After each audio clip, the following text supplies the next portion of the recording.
buenas a todos nuestros oyentes. Vuelve el podcast del Cineclub una última vez este año académico y hoy estoy aquí yo, Nin Puigdemont, sin Aroa, porque normalmente nos presentaba ella, ¿no? Y hoy pues nos hemos quedado un poco en el aire, pero con un invitado de lujo que es a Alfredo González Barros. Muchas gracias por lo de verlo. Sí, me ha encantado. ¿Cuánto tiempo hace que tenemos pendiente una cosa así? Pues yo creo que la primera vez que me lo dijiste, yo creo que debió ser incluso el año pasado, Sí. en alguna de estas clases, y lo típico, por tiempo y demás historias, pues no lo hicimos y ya tocaba. Sí, a mí me hace mucha ilusión, o sea que encantado. A mí también. Perfecto. Muchas ganas. Porque además hoy venimos a hablar de un tema que como mínimo a mí, ¿no? Me queda un poco lejos y siempre me hace ilusión, ¿no? Como preparar estas cosas, que es En la boca del miedo y John Carpenter, ¿no? Sí. Hay una cosa curiosa, que es que yo no soy una persona... O sea, me gusta mucho el cine de terror, pero digamos que me gusta más el cine. Entonces, las buenas películas de terror... puntualizando, ¿no? Estamos hablando de buenas películas cinematográficamente, no de que una peli sea de mucho miedo o lo que sea, sino que realmente cinematográficamente tengan un valor, ¿no? Pues yo qué sé, El Resplandor o El Exorcista o La Profecía, ese tipo de películas, como que no abundan. Entonces, a mí me pasa que me cuesta mucho meterme en según qué pelis, si son, pues eso, ¿no?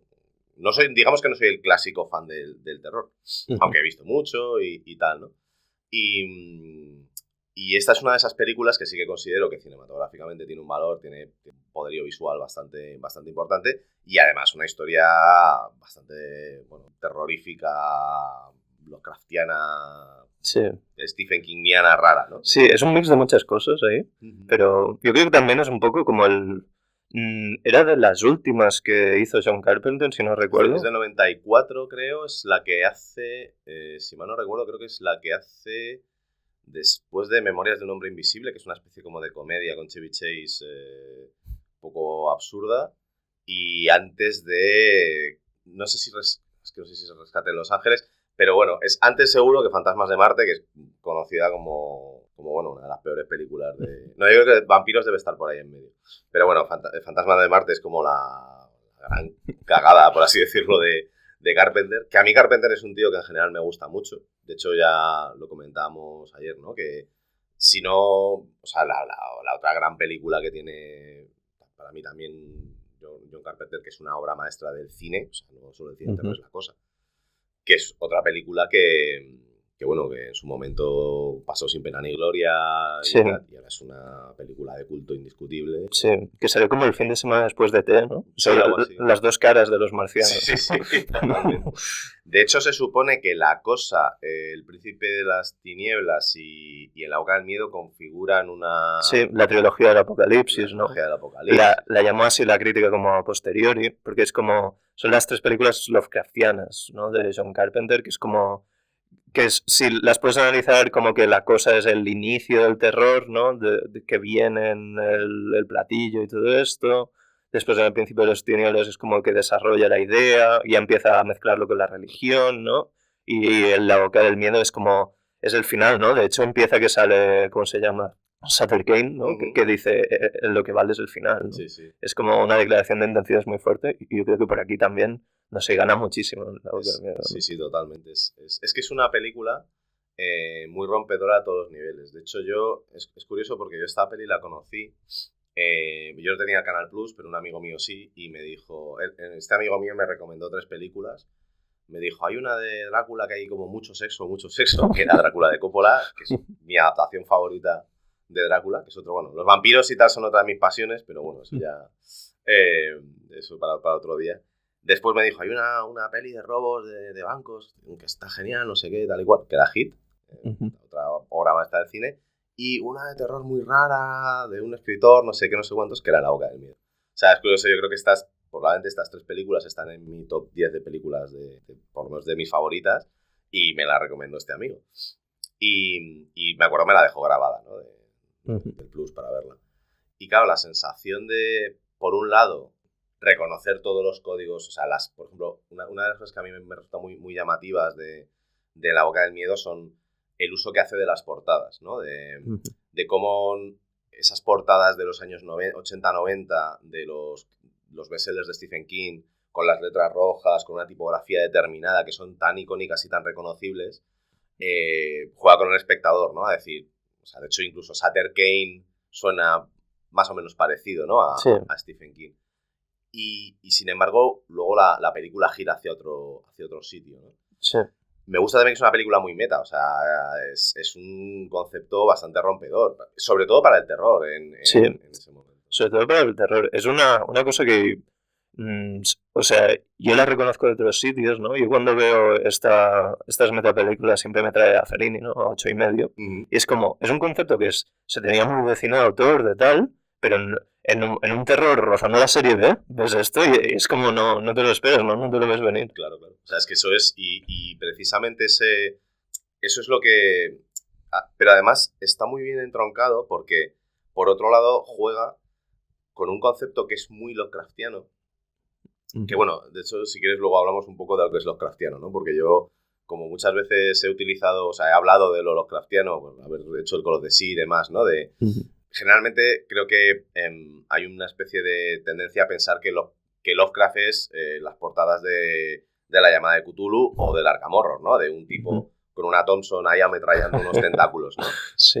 Y realmente no hay ningún relato de Lovecraft que se parezca mínimamente a eso. Quizás el que más es...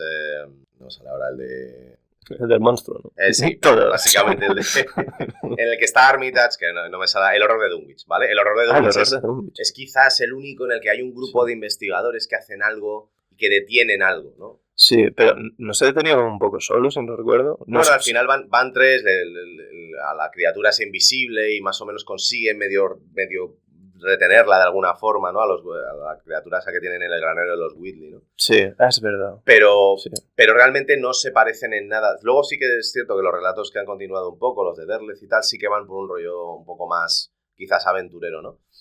Pero realmente la esencia o la quinta esencia del horror Lovecraftiano es lo, pues eso, ¿no? El cosmicismo es en lo inevitable. Es decir, hay una criatura durmiente, no sé qué, de más allá de las estrellas, que cuando despierte, pues va a pasar algo terrible y es inevitable. Y eso es gran parte de lo que funciona muy bien en el terror Lovecraftiano. Y eso también está en esta película. Sí. Además, representado de una forma muy meta, ¿no? No sé hasta qué punto podemos hacer spoilers o ya entendemos que... Adelante. Sí, está subida en YouTube. ¿No? Vale. No. Sí, por eso. Mira, es un buen momento también para recomendar que no haya visto la película, que se la vea en YouTube. Sí, está en YouTube, de hecho, en inglés y en español. Porque yo tuve como... Fue guay, ¿no? Porque al buscar la película y tal, estaba en Movistar, pero no podía entrar en Movistar. De esto que vas buscando a ver dónde la pillas. Y al final la encuentro por YouTube. Y fue como esto de ir buscando en esta película, que después ves la película y es un poco, es el método de la película, ¿no? Es esto, justo. Sí. Es decir, el final, ¿no? De La boca del miedo, y era un poco esto, ¿no? Totalmente, bueno. O sea, de hecho, también juega mucho un poco con el tema cultural, que es como la premisa de los alcances, ¿no? En aquel momento, sobre todo, en los años 90, ¿no? De cuál es el medio más de masas, quitando la televisión, ¿no? Pues probablemente el cine. Entonces es como que en la escena final en la que John Trent, ¿no? Llega y le dice, no publique usted este libro, y dice, llega usted tarde, lo he publicado hace no sé cuánto. Y la película se ve la semana que viene. La semana que viene. Entonces, claro, es como el concepto de algo que enloquece, que no sé si deberíamos también un poco explicar. Sí, de hecho nos hemos tirado como mucho en el tema, ¿no? Casi que no nos hemos introducido, nos hemos puesto a hablar de John Carpenter, que es algo bueno para el señor del fondo que no sepa quién es John Carpenter, ¿no? Un poco. Pues John Carpenter, ¿no? Pues uno de los grandes directores de terror, era una de las llamadas 3C, ¿no? De John Carpenter, Wes Craven y David Cronenberg. Se inició la carrera, ¿no? Con Estrella Oscura, que era como una película así como muy entre estudiantes, un pastiche así un poco raro, con un marciano que parecía un balón de playa.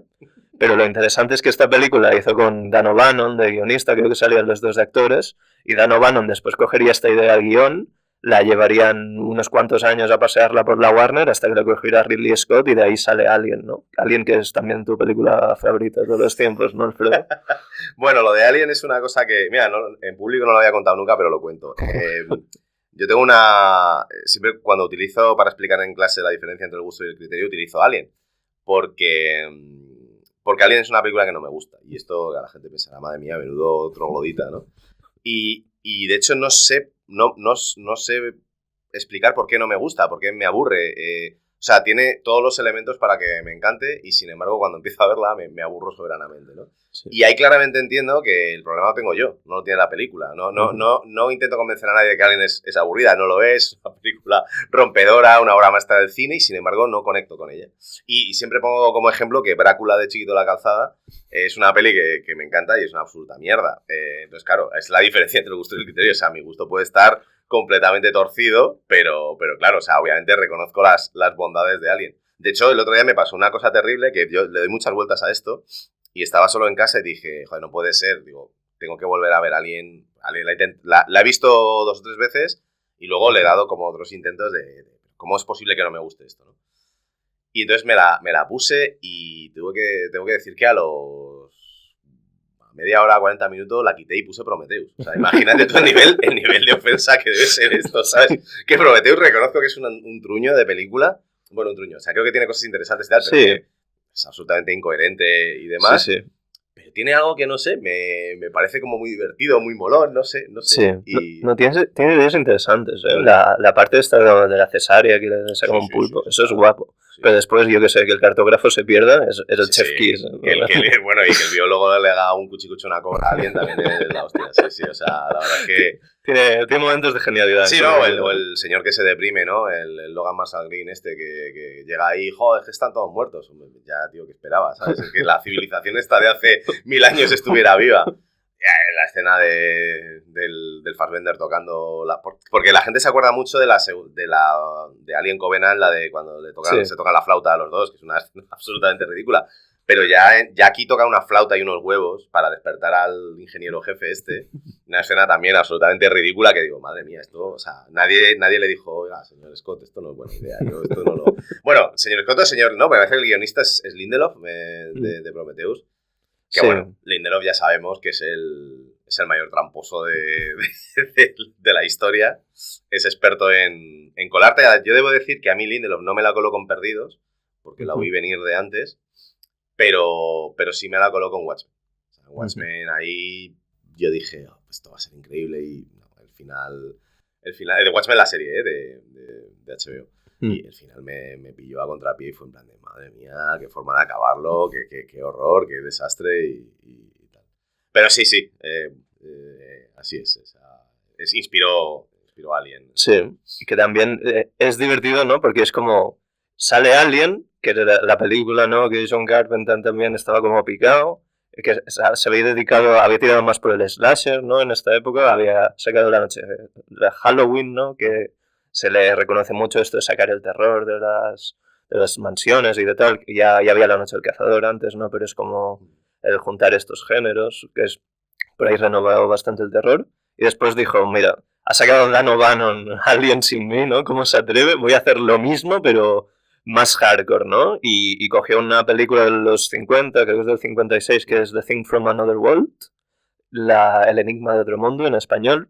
Era una película de culto así bastante tal, que de hecho sale en Alien. Están mirando The Thing from Another World, los niños. Sí. Y dijo, bueno, ¿cómo puedo hacer esto más hardcore, ¿no? Y sacó La Cosa, que es como Alien, pero dándole 7 vueltas, ¿no? Es decir, mucho más allá. Es lo que te digo, que es curioso de que no me guste Alien, porque La Cosa me encanta. O sea, La Cosa es mi segunda película favorita de Carpenter, ¿no? Y es como, pues es muy parecida. O sea, es decir, estructuralmente es muy similar, en un entorno, ¿no? de gente recluida y demás. Y por cierto, ahora que has dicho La Noche del Cazador, una maravillosísima película, muy recomendable. Sí. Para cualquier flipado que se tatúe amor y odio en los nudillos, que sepa de dónde viene, ¿no? Sí, es que sale en Rocky Horror, de hecho. Sí. Hay el chaval este que sale con la moto un momento y lo matan con una motosierra, tiene Love y Hate, que dije, La Noche del Cazador, ¿no? Yo lo pensaba más por Radio Rajim en Ando que Devas, que tiene también lo que tiene son como 2 nudillos así. Sí. Desde uno golpea con el odio y otro con el amor, no sé qué, tal. Sí. Pero sí, muy recomendable esa película. También otra que es, sí, a medio camino entre... Sí, no es bien horror, ¿no? Pero ya es esta idea, ¿no? Es como un pseudo slasher, es como el rollo de Psicosis, ¿no? Es decir, son estos intentos de antes, ¿no? De no hay nada establecido. Sí. Y realmente eran películas como muy del mainstream hollywoodiense, sí, ¿no? Que estaban intentando hacer otra cosa. Es que eso es muy interesante también, el concepto de cómo en esa época... claro, o sea, cuesta mucho cuando ves una película después de muchos años, ¿no? O sea, cuesta... A mí, por ejemplo, yo cuando vi Psicosis ya sabía qué sucedía en el argumento. Sí, sí. Porque es como... Es un icono tal de la cultura que a poco que lo veas en algún sitio hay una referencia a la escena de la ducha o a la escena final con la peluca y tal, ¿no? Pero claro, en aquel momento, el ver que se intentaban cosas tan distintas... Y yo creo que hay una parte en los 50 y una parte también, sobre todo en los 70, en las que se hacen muchísimas cosas muy interesantes que tienen mucho valor porque realmente están alterando un poco las reglas del juego sin que eso se perciba como fíjate qué cosa más... Que muchas veces nos pasa ahora que de repente sale una película, por ejemplo, como La Sustancia, ¿no? Y es como, ¡buah, fíjate esto! Y esto es algo que tiene producción así más o menos mainstream, pero es un poco indie, no sé qué, tal y cual.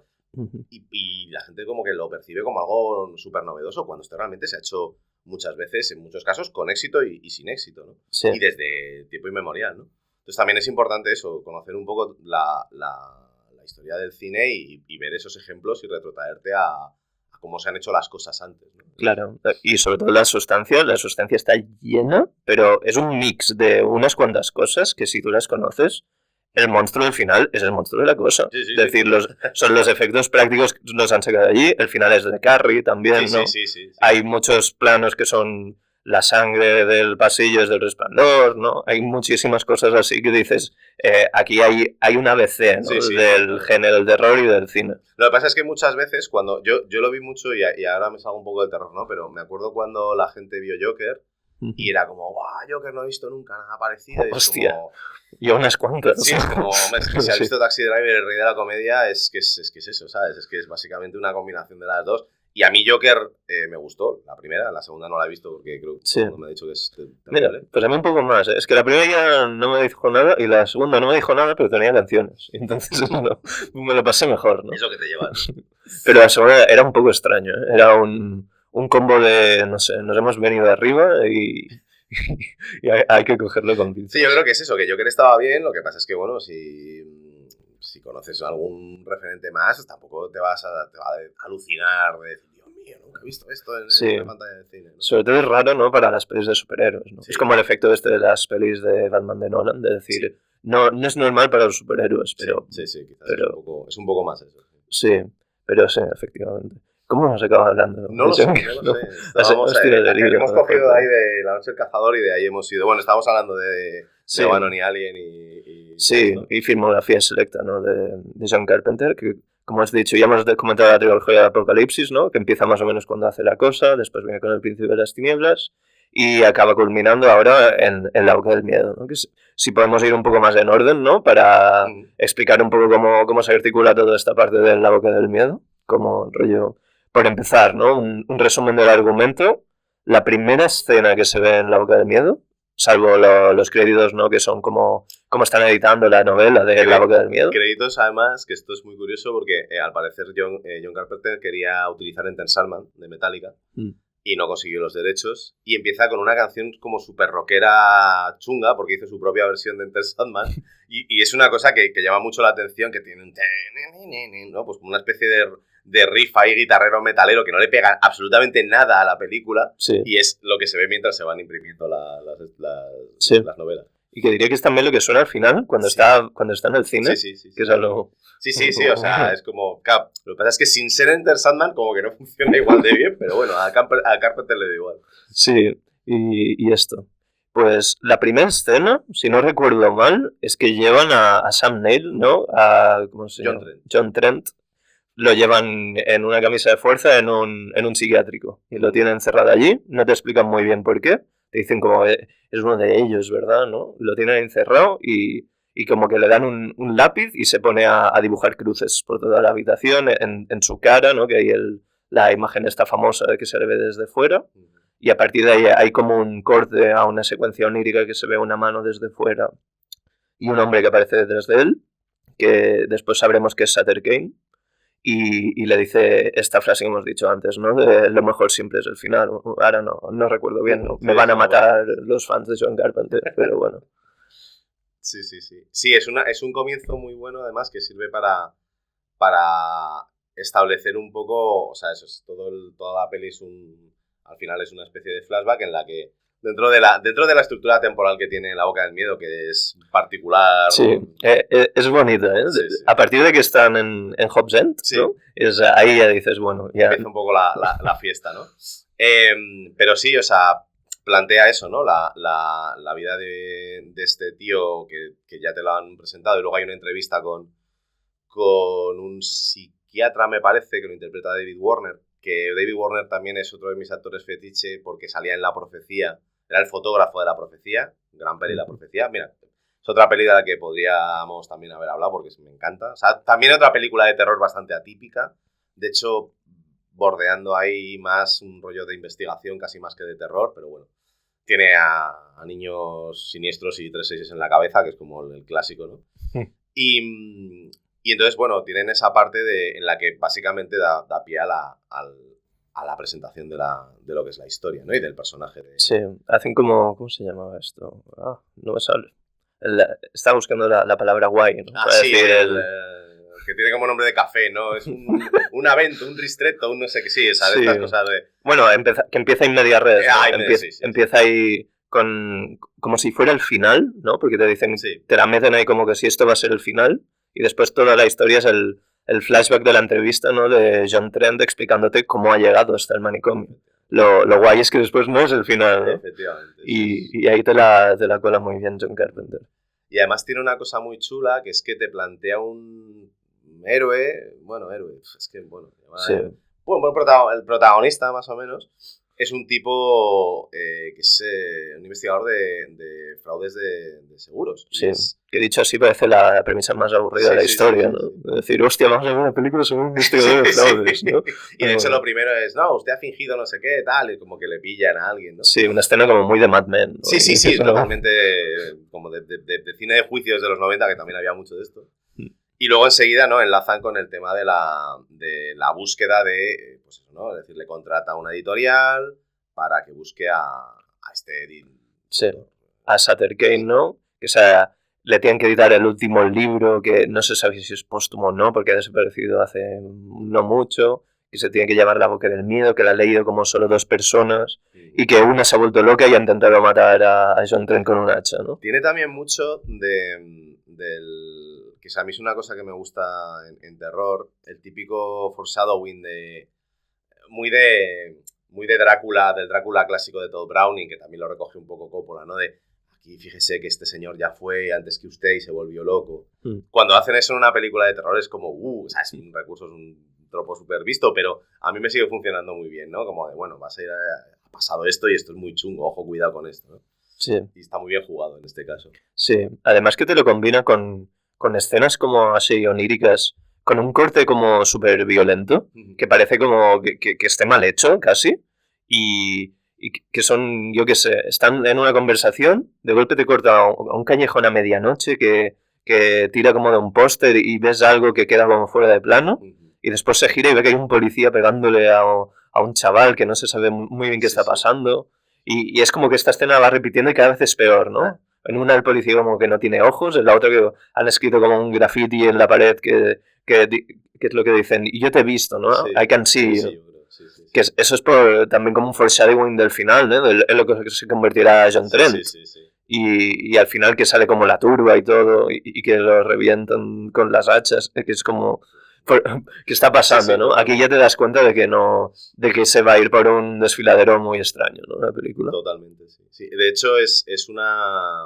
Hay una cosa también que me pareció muy curiosa, también un poco entroncándolo con el tema Lovecraftiano, y es que quizás para mí lo último muy, muy bueno que ha hecho Alan Moore ha sido Providence. Que Providence recoge un poco, ¿no? Neonomicon, que es y The Courtyard, que son las 2 obras que hizo, ¿no? Que es como de ambientar las historias Lovecraftianas en la actualidad. Y Providence como que recupera un poco el espíritu Lovecraftiano y mete todas las historias de Lovecraft en una recopilación. Y digamos que el vehículo también es un tipo que, en este caso un periodista, que va investigando, ¿no?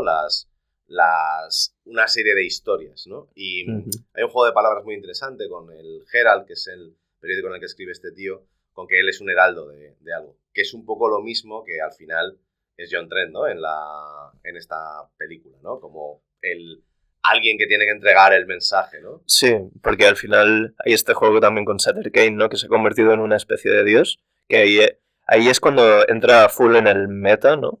Bueno, para seguir un poco en el hilo, ¿no? O sea, estábamos que lo contrata la editorial, en esta tesitura pues lo envían con una mujer que era la editora de Kane en la búsqueda de él en el último sitio que se creen que estaba, que era Hobsend, que era un pueblo ficticio de sus novelas, pero John Trent llega a la conclusión, juntando como las portadas, ya como completamente ido, de que es un sitio real de Nueva Inglaterra o un sitio así, que se van por ahí con un campo, con un coche, y aquí hay la escena esta famosísima del tío con la bicicleta por la carretera, que es muy Lost Highway y muy David Lynch esta parte, mucho. Que es como... Ya, no es una escena que dé miedo en sí, porque el tío no da ni miedo. Llega a un punto que es, yo qué sé, es como como el Doc de Regreso al Futuro yendo en bicicleta por allí, ¿no? Pero te lo ponen de una forma, con los planos estos que hace de la carretera oscuras, y el hecho de que se va repitiendo, ¿no? Que van pasando por la misma carretera y está siempre el tío hasta que lo van atropellando, que te mete en un sitio tan extraño que estás incómodo, ¿no? Viendo esto. Sí, además es una forma del anuncio para luego llegar al pueblo, que es un pueblo, y ahí está la parte que, claro, también se junta que a mí no solo me gusta mucho Lovecraft, sino que me gusta mucho Stephen King. Entonces, claro, cuando la peli solo puede oscilar hacia dos lados, que es Stephen King y Lovecraft, entonces es como de cualquiera de los dos lados hacia los que vaya me va a gustar mucho. Y en esta parte sí que es más... Hobsend es más Stephen Kingiano, en cierto sentido, quitando la iglesia, ¿no? Que es la parte más... Sí, y también tiene mucho de David Lynch, la señora que había en el hotel, pero salía en Twin Peaks, ¿no? ¿Cómo se llama? James May. De hecho, y sale en Corazón Salvaje, me parece que también sale. Sí. Es una habitual de David Lynch, esta tipa. Por eso, a mí me sonaba. Además, Frances Bay, que es una actriz canadiense, si no recuerdo mal, ¿no? Pero es que además tiene el porte de David Lynch, ¿no? De señora así que ya da yuyu solo de verlo. Sí, totalmente. Y después cuando la ves que... Porque cuando entran en Hobsend, ¿no? Lo interesante es que entran así como después de la autopista esta infinita, que ya sabes que aquí algo no va mal y que este pueblo no han entrado de forma normal, que además es un pueblo que está todo vacío, que solo se encuentran a esta señora en el hotel, y está la editora que se ha leído todos los libros diciéndote, pero esto está pasando como en los libros, ¿eh? Y esta señora, yo sé quién es por el libro y todo esto, ¿no? De hecho, hay un momento muy guay, pues, porque digamos que, y creo que esta es la parte buena de que John Trent sea una especie de agente de seguros, o sea, que él está dudando todo el rato, ¿no? Es el cinismo completo, es decir, es como la persona más recta y pegada a la tierra, y por eso también es guay, ¿no? Que te lo empieza en un manicomio. Sí, es como este tipo que está tan escéptico, que ha dudado de todo, no sé qué, de repente está zumbadísimo, ¿no? Y está metido en el manicomio. Y hay una escena muy chula en la que le dice si esto fuera como usted dice, desde este hotel, mirando por la ventana del oeste, tendríamos que ver una catedral, no sé qué, no sé cuánto. Que una descripción súper larga, ¿no? Una catedral bizantina del horror, no sé qué. Entonces la abre y ve, como puede ver, no hay nada. Y entonces la editorial le corrige y le dice, se equivoca, la ventana no mira hacia el este, mira hacia el oeste. Entonces descorre una cortina y ves la catedral que ha descrito el tío. Y es otro de los ejemplos en los que no diría que es una escena de terror, pero es una escena que está muy bien construida. Que yo hay una cosa que me pasa con el terror también, que es que yo disfruto de la construcción del terror, disfruto del terror como ambientación también. O sea, aunque no necesito que algo necesariamente me dé un miedo, que esté ahí acojonadísimo mientras lo veo, pero sí que ese momento, ese pequeño, ¿no?, escalofrío de uff, qué guay esto, qué bien me ha entrado este pequeño giro, y es una cosa que agradezco mucho. Y bueno, en esa... Sí, esa escena es muy buena, además de que es, no sé, es una catedral que tampoco es diabólica porque te lo dicen, ¿no? Sí, pero que sería una catedral estándar. Es un poco raro que tengan eso en un pueblo de Nueva Inglaterra, pero que no sería nada del otro mundo, pero es un poco como te lo hacen creer, ¿no? Cómo te lo construyen. Además que es como una catedral que está en medio de un campo, que dices, ¿cómo ha llegado aquí? Ha caído del cielo y se ha puesto, ¿no? Totalmente. Y por ahí gana mucho. Además de que después cuando bajan hay la parte del cuadro que va cambiando y que hay un momento que se van del hotel y que te dicen, esta señora, si fuera verdad lo del libro, no sé, habría hecho trizas a su marido o alguna cosa así, y se van escuchando ruidos y después baja la cámara y ves que tiene el marido atado al lado de la pierna desnudo que lo está... Eso es increíble. O sea, ese momento... Y luego otra cosa que también hace, que no sé si es antes o después, es que ves una turba de niños enfervorecidos corriendo detrás de un perro. Sí. Que es muy, muy Stephen Kingiano, muy Los niños del maíz y tal. Uh-huh. Y claro, ya te va como dando ciertas pistas de ese pueblo que realmente, un poco eso, ¿no? Lo que es jugar con una atmósfera. Nunca te va a decir exactamente qué ha pasado, ni va a construir, que es una cosa muy de Stephen King, ¿no? De la América, un poco la América profunda y los vínculos entre los personajes. Pero te da a entender que es ese tipo de... O sea, Sí. Está diciendo, mira, en el código literario de Stephen King, esto es un pueblo de Stephen King, más o menos. Sí, para que fuera full Stephen King le faltaría un sheriff que estuviera toda la peli investigando, ¿no? Y al final... un escritor que vuelve a su pueblo, que eso también es un clásico. Escritor, no sé qué, sí. Eso a Stephen King le gusta siempre mucho poner ese tipo de personajes. Sí. Pero bueno, y hablando de escritores, ¿no?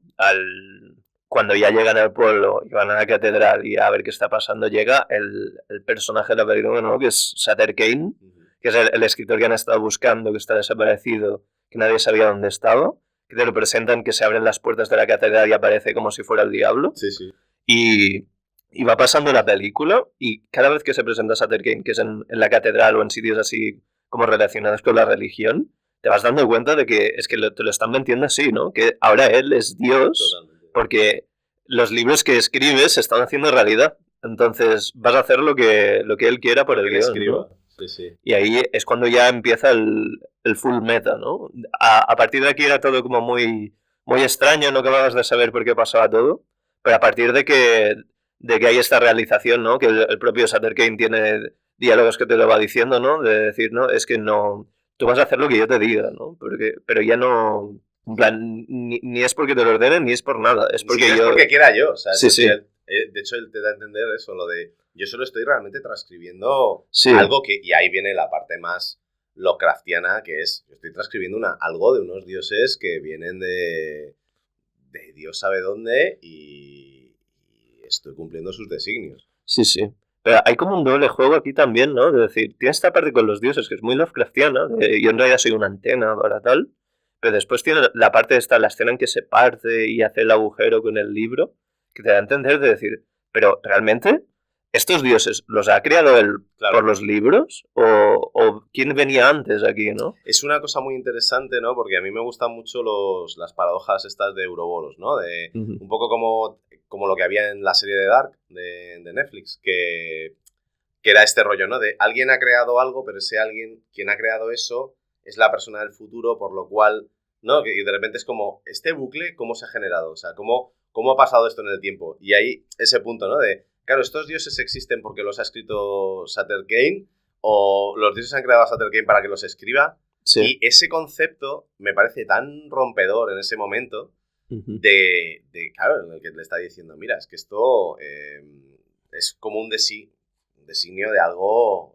inevitable, mayor, en lo que... Y sobre todo es esa eliminación de la voluntad, ¿no? Es decir, o sea, ni tú, ni yo, ni nadie puede cambiar esto. Sí. Que cuando te plantean estas cosas... de hecho hay bueno, esto es un poco spoiler también, ¿no? Pero hay una novela de Stephen King, que es la novela que dicen que es más Lovecraftiana, que es Revival. Y Revival te plantea una... voy a hacer el spoiler del final, o sea que si alguien se está leyendo Revival o se lo quiere leer, pues que se salte esta parte, ¿no?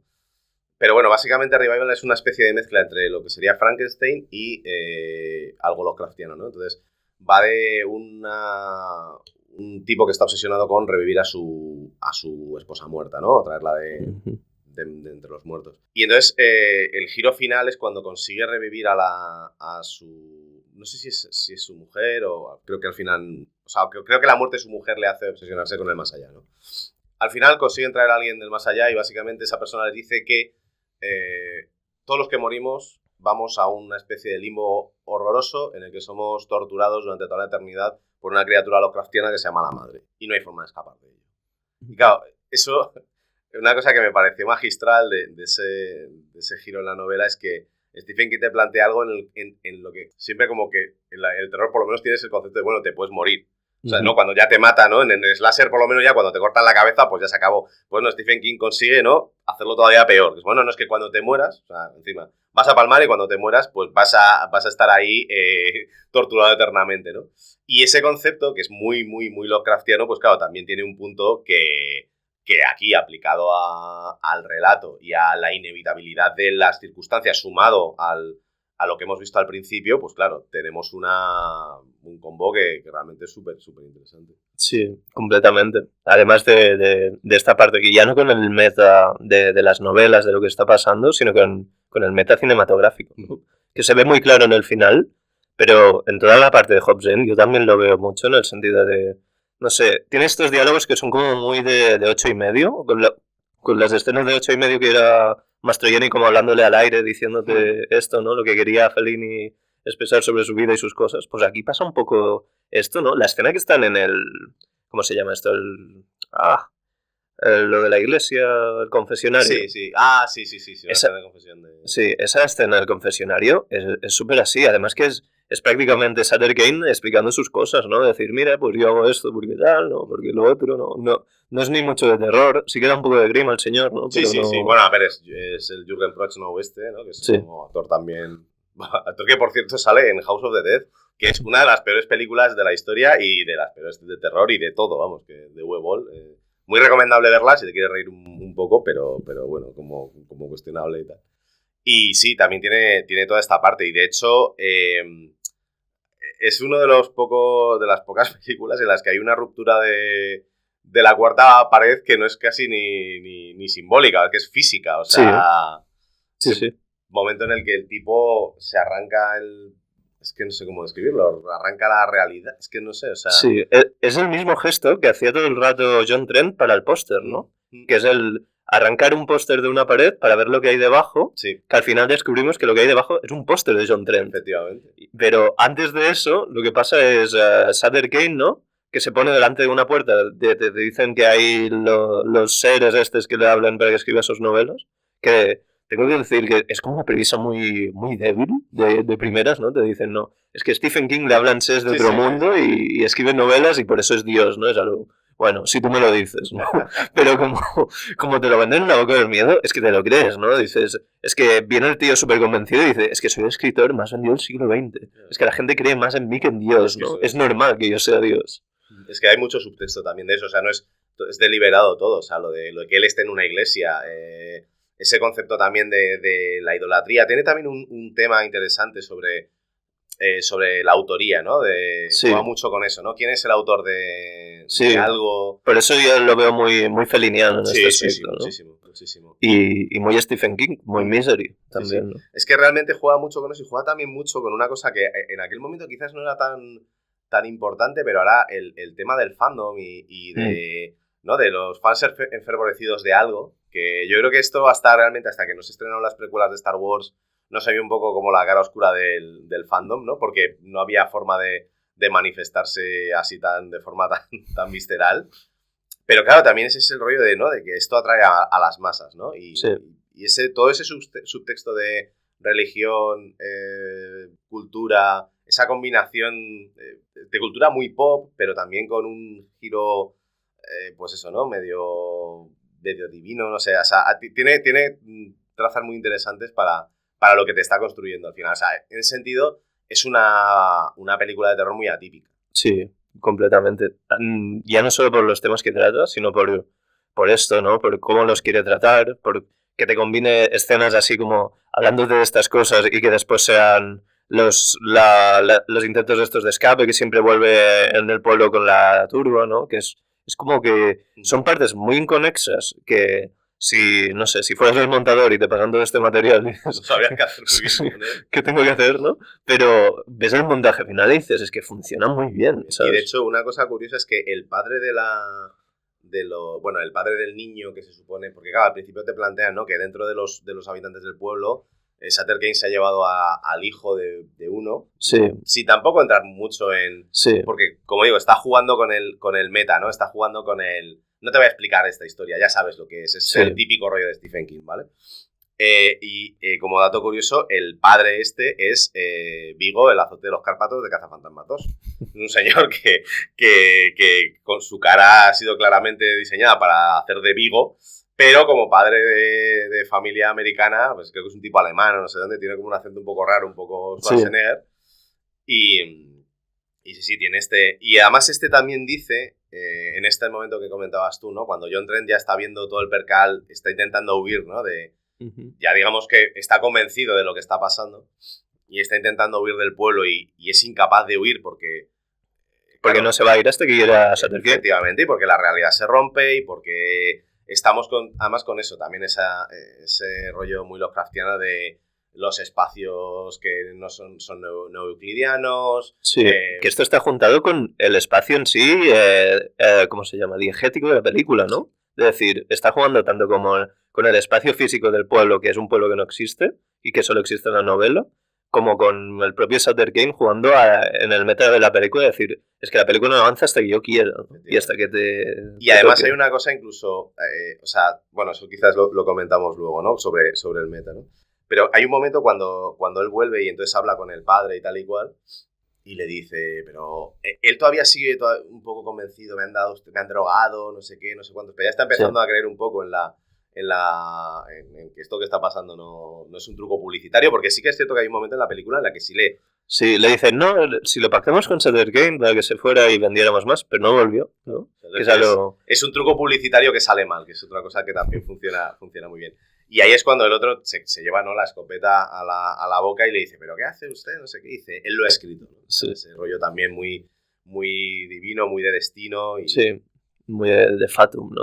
Es obligatorio, ¿no? Porque él lo ha escrito. Después viene la Styles, la editora, ¿no? Hay un momento que se intentan escapar con coche, que ella ya como leído el manuscrito de la nueva novela que vuelve locos a la gente. Y como que intenta besar a John Trent y dice, ¿pero qué haces? ¿No? ¿Estás loco? Y dice, no, es que ha dicho que aquí nos besamos, ¿no? Porque a los lectores les va a encantar, ¿no? Tiene como este doble filo entre muy gracioso y muy mal rollo, como toda la película también. Sí, porque justo además después la tipa se le gira la cabeza y empieza a hacer como una especie de araña súper siniestra, que es como, joder, pero ¿esto qué es? O sea, es que te junta eso... Y después que se escapan por la autopista y está el pobre en la bicicleta y los ves a los dos en la bicicleta como si fuera el videoclip de Shakira. Sí, pero, ¿qué está pasando? ¿No? Sí, tiene esas cosas, ¿no? Luego cuando por fin, después de muchas idas y venidas, un poco por los designios de Sutter Kane consigue escapar. Dato curioso también que esto, cuando ya vuelve a la realidad, se supone, el chaval que le dice, ¿está usted no sé dónde? No, sí. Caballero, ¿se encuentra bien? Ese chaval es Hayden Christensen. Hostia. Que es una cosa ahí súper curiosa. Hace un papelito pequeño y es como, madre mía. Y bueno, y ahí es donde para mí ya la película pega el giro absolutamente hacia el meta más absoluto. Que ya lo he estado pegando, pero ahí ya es como la sublimación, ¿no? Pero es ya como tú cuando empiezas a ver la película haces el suspension of disbelief, ¿no? Estoy viendo una película que tal, una de miedo, sé que ya sé con dónde me meto, pero cuando vuelves a la realidad después de toda la parte de Hobbs End, ves que está todo un poco raro y realmente no ha cambiado desde el principio. O sea que aquí es cuando te planteas, pero ya desde el principio me la estaban colando realmente, ¿no? Y hay todo este juego de que cuando se va le da a Sutter Kane, ¿no?, el manuscrito de la nueva novela para que la envíe por el mundo y difunda la palabra, ¿no? Sí. Y ahí esto de que intenta tirar el manuscrito y siempre le llega, ¿no? Como se lo vuelven a enviar, aparece en sitios extraños. Lo quema incluso. Sí. Lo llega a quemar y después llega el editor y dice, mira que si me entregaste hasta 6 meses, ¿no te acuerdas? ¿no? Y la semana que viene será la película.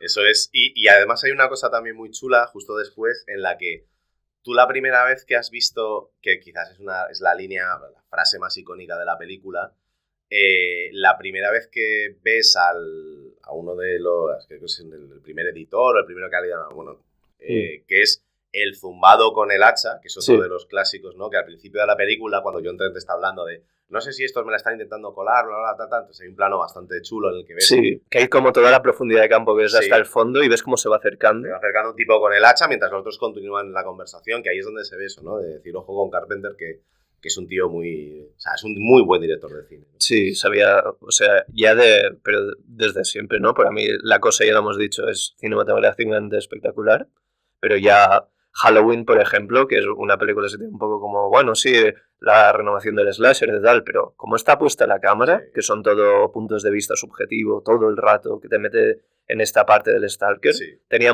una intención clarísima. Y ¿no? una identidad muy reconocible, o sea, todo ese tipo de cosas son como señas de identidad que creo que, hombre, esto es sobre todo, vamos, Cronenberg es absolutamente indiscutible. Quizás Cronenberg de los tres es el que más ha ido a un reconocimiento como autor, ¿no? O sea, Sí.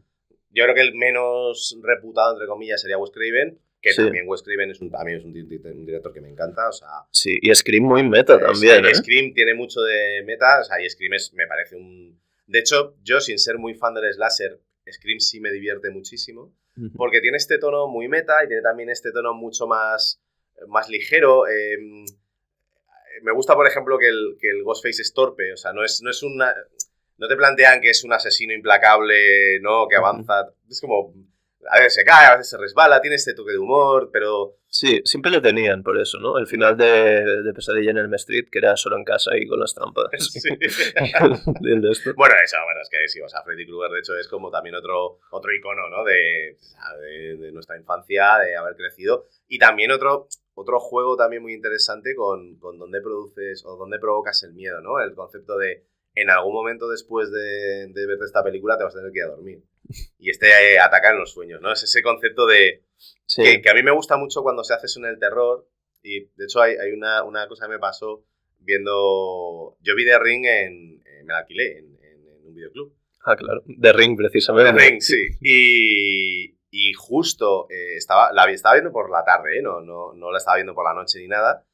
Estaba solo en casa y justo después, pues vamos, como 10 minutos después de la escena famosa en la que se ve el vídeo, me llamaron por teléfono.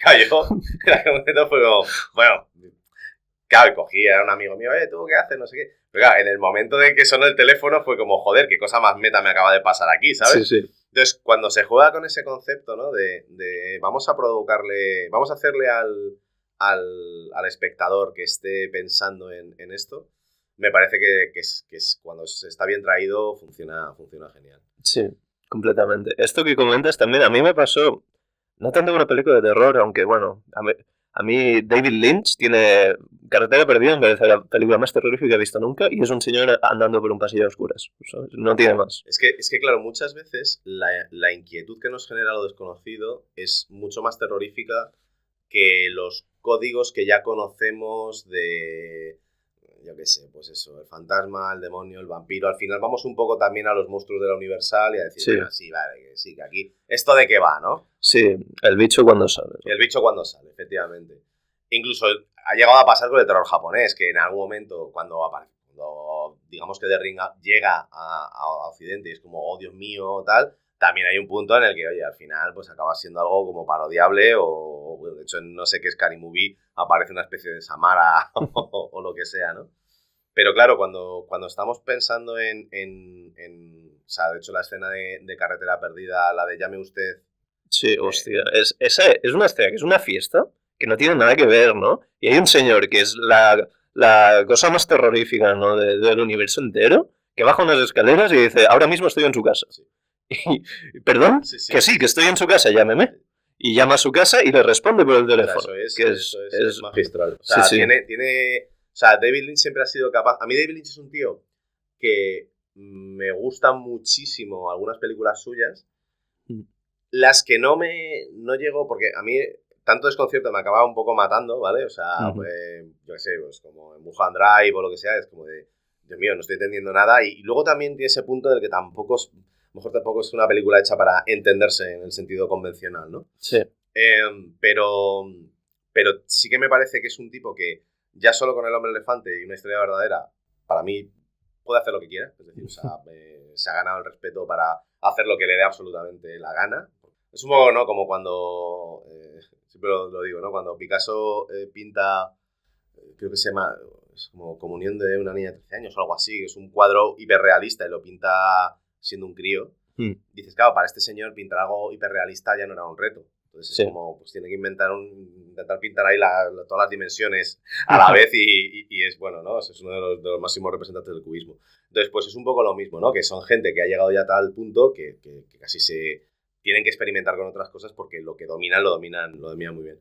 Pero efectivamente, mucho de lo que tiene también Twin Peaks, no es exactamente el monstruo, ¿no? Sí. Sino pero ¿qué coño está pasando aquí? ¿Pero por qué este sonríe? ¿Pero por qué hay un enano bailando, hablando hacia atrás y no sé qué, en una sala? Es como, joder, qué raro es esto, ¿no? Y ese desconcierto también me parece muy interesante jugar con él. Porque muchas veces lo que dices tú, da más miedo eso que... mira, detrás de la pared hay un fantasma que no sé qué, ¿no? A mí sobre todo los planes de David Lynch que hace en Mulholland Drive, que es como el punto de vista subjetivo, que en realidad es una Steadicam, que yo qué sé, John Carpenter tiene mucho punto de vista subjetivo, pero es cámara en mano o es un trípode que hace un paneo, ¿no? Pero el de David Lynch, que es como una cámara que vuela o que va con este día así, a mí me da mucho mal rollo.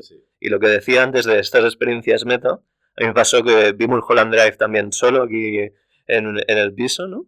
Y después me fui a dormir y al día siguiente tenía la puerta de la calle abierta. Y yo estaba andando por la casa que esperaba abrir la ducha y encontrarme a una mujer desnuda que me dijera que no recordaba lo que le había pasado y que venía de Mulholland Drive, ¿no? Sí. No, de hecho, vamos, David Lynch es un cineasta súper interesante también a nivel de todo lo que plantea y de, pues eso, ¿no? Lo de los personajes que son el mismo personaje pero tienen nombres distintos, pero ficciones dentro de ficciones también tiene un punto, vamos, absolutamente meta. Sí, sobre todo Mulholland Drive, yo creo. Hay otras que sí, pero Mulholland es como esta que trata sobre todo sobre el cine, la máquina de sueños rota de Hollywood, ¿no? Y no lo sé. ¿Crees que hay algún diálogo ahí para volver al tema? Sí, es que no. ¿Crees que hay alguna conexión por ahí con John Carpenter o yo qué sé, un café que hicieron los dos en algún momento? puede ser. Sí que es cierto que John Carpenter no es tan común, por eso es tan sorprendente el planteamiento de esta peli, porque digamos que Carpenter tiene dentro de su filmografía cosas que son, digamos, como más... Quizás el Príncipe de las Tinieblas tiene un poco este rollo, ¿no? Pero realmente sí que es atípica, o sea, dentro de lo que sobre todo, además, por lo que es más conocido John Carpenter.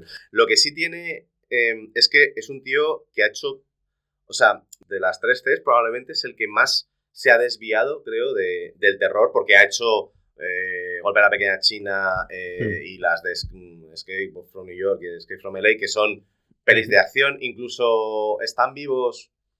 Es una peli que, bueno, sí, bueno, es terror, pero tienes más ciencia ficción y un rollo ahí como medio distópico, ¿no? Sí. O sea, como que tiene muchos elementos que le gusta salirse más de lo que es el terror más puro, ¿no? Y creo que ahí sí que probablemente buscando en otro tipo de géneros y otro tipo de experiencias haya salido pues un poco el germen de hacer esta cosa tan meta. Sí, tan extraña dentro del terror, ¿no? Con el final que... Sí, el final que aún no lo habíamos comentado, pero bueno, después de toda esta odisea, de que se dé cuenta de John Trent de que no puede hacer nada y de que el libro ya está distribuido, ¿no? Que creo que te dicen que la gente se está empezando a volver loca, pero los medios es aún a lo bueno, una epidemia de esquizofrénicos, bueno, a ver qué pasa. Sí. Y que después ves que se junta ya con que lo tienen en el manicomio. Y bueno, de hecho, a él le meten en el manicomio porque él se convierte en el chalao del hacha. Sí, que mata a un chaval fuera de y le dice la frase mítica de la película, que es, ¿lees a Sutter Kane? Sí. Que es como la frase que le dice el chalao del hacha a él, el chalao ese que tiene como dos pupilas ahí en los ojos y no sé qué, y ahora él es el zumbao que va matando a gente, Dios sabe por qué. Sí, que además es como, le dice, sí, leo Sutter Kane, ¿no? Pues sale leyendo el libro y tal, y le saca la chiz, entonces esto te lo habrás visto venir, ¿no? es que es muy guay, muy guay. Sí, y aquí es cuando lo empalma, ¿no? Con lo que todos creíamos la primera vez que la vimos que era el final, ¿no? Que era lo bueno. Y acaba de explicar su historia, ¿no? Roll credits, nos vamos de la sala, pero esperen que hay más, ¿no? Que aquí es cuando pasa toda la parte del apocalipsis, ¿no? Hablábamos de la trilogía del apocalipsis, pues aquí hay apocalipsis, está aquí, ¿no?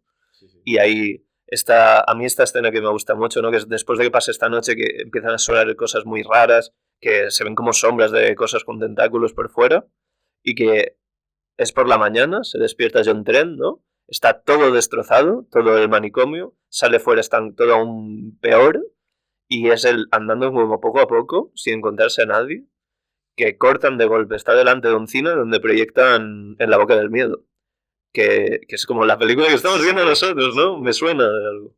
Y entra y lo que ve es en las imágenes pues todo el metraje que hemos visto nosotros, ¿no? Ve como cortes de lo que ha ido pasando y ahí está el frame mítico que está con las palomitas riéndose como un loco, ¿no? Efectivamente, cuando dice lo de esto no es la realidad, no es la realidad, no es la realidad, esto es la realidad, ¿no? Es ese punto ahí de un montaje que son escenas que tú has visto ya, pero lo ves a través de una pantalla de cine y ese momento, ¿no? De las palomitas riéndose y acabar llorando como desconsolado de un loco absoluto en un apocalipsis lovecraftiano rarísimo. Sí, que es un apocalipsis, pero hay un cine en pie y hay un cine en proyecto. Está proyectando una película. Sí. Que ahí es como este apocalipsis, ¿no?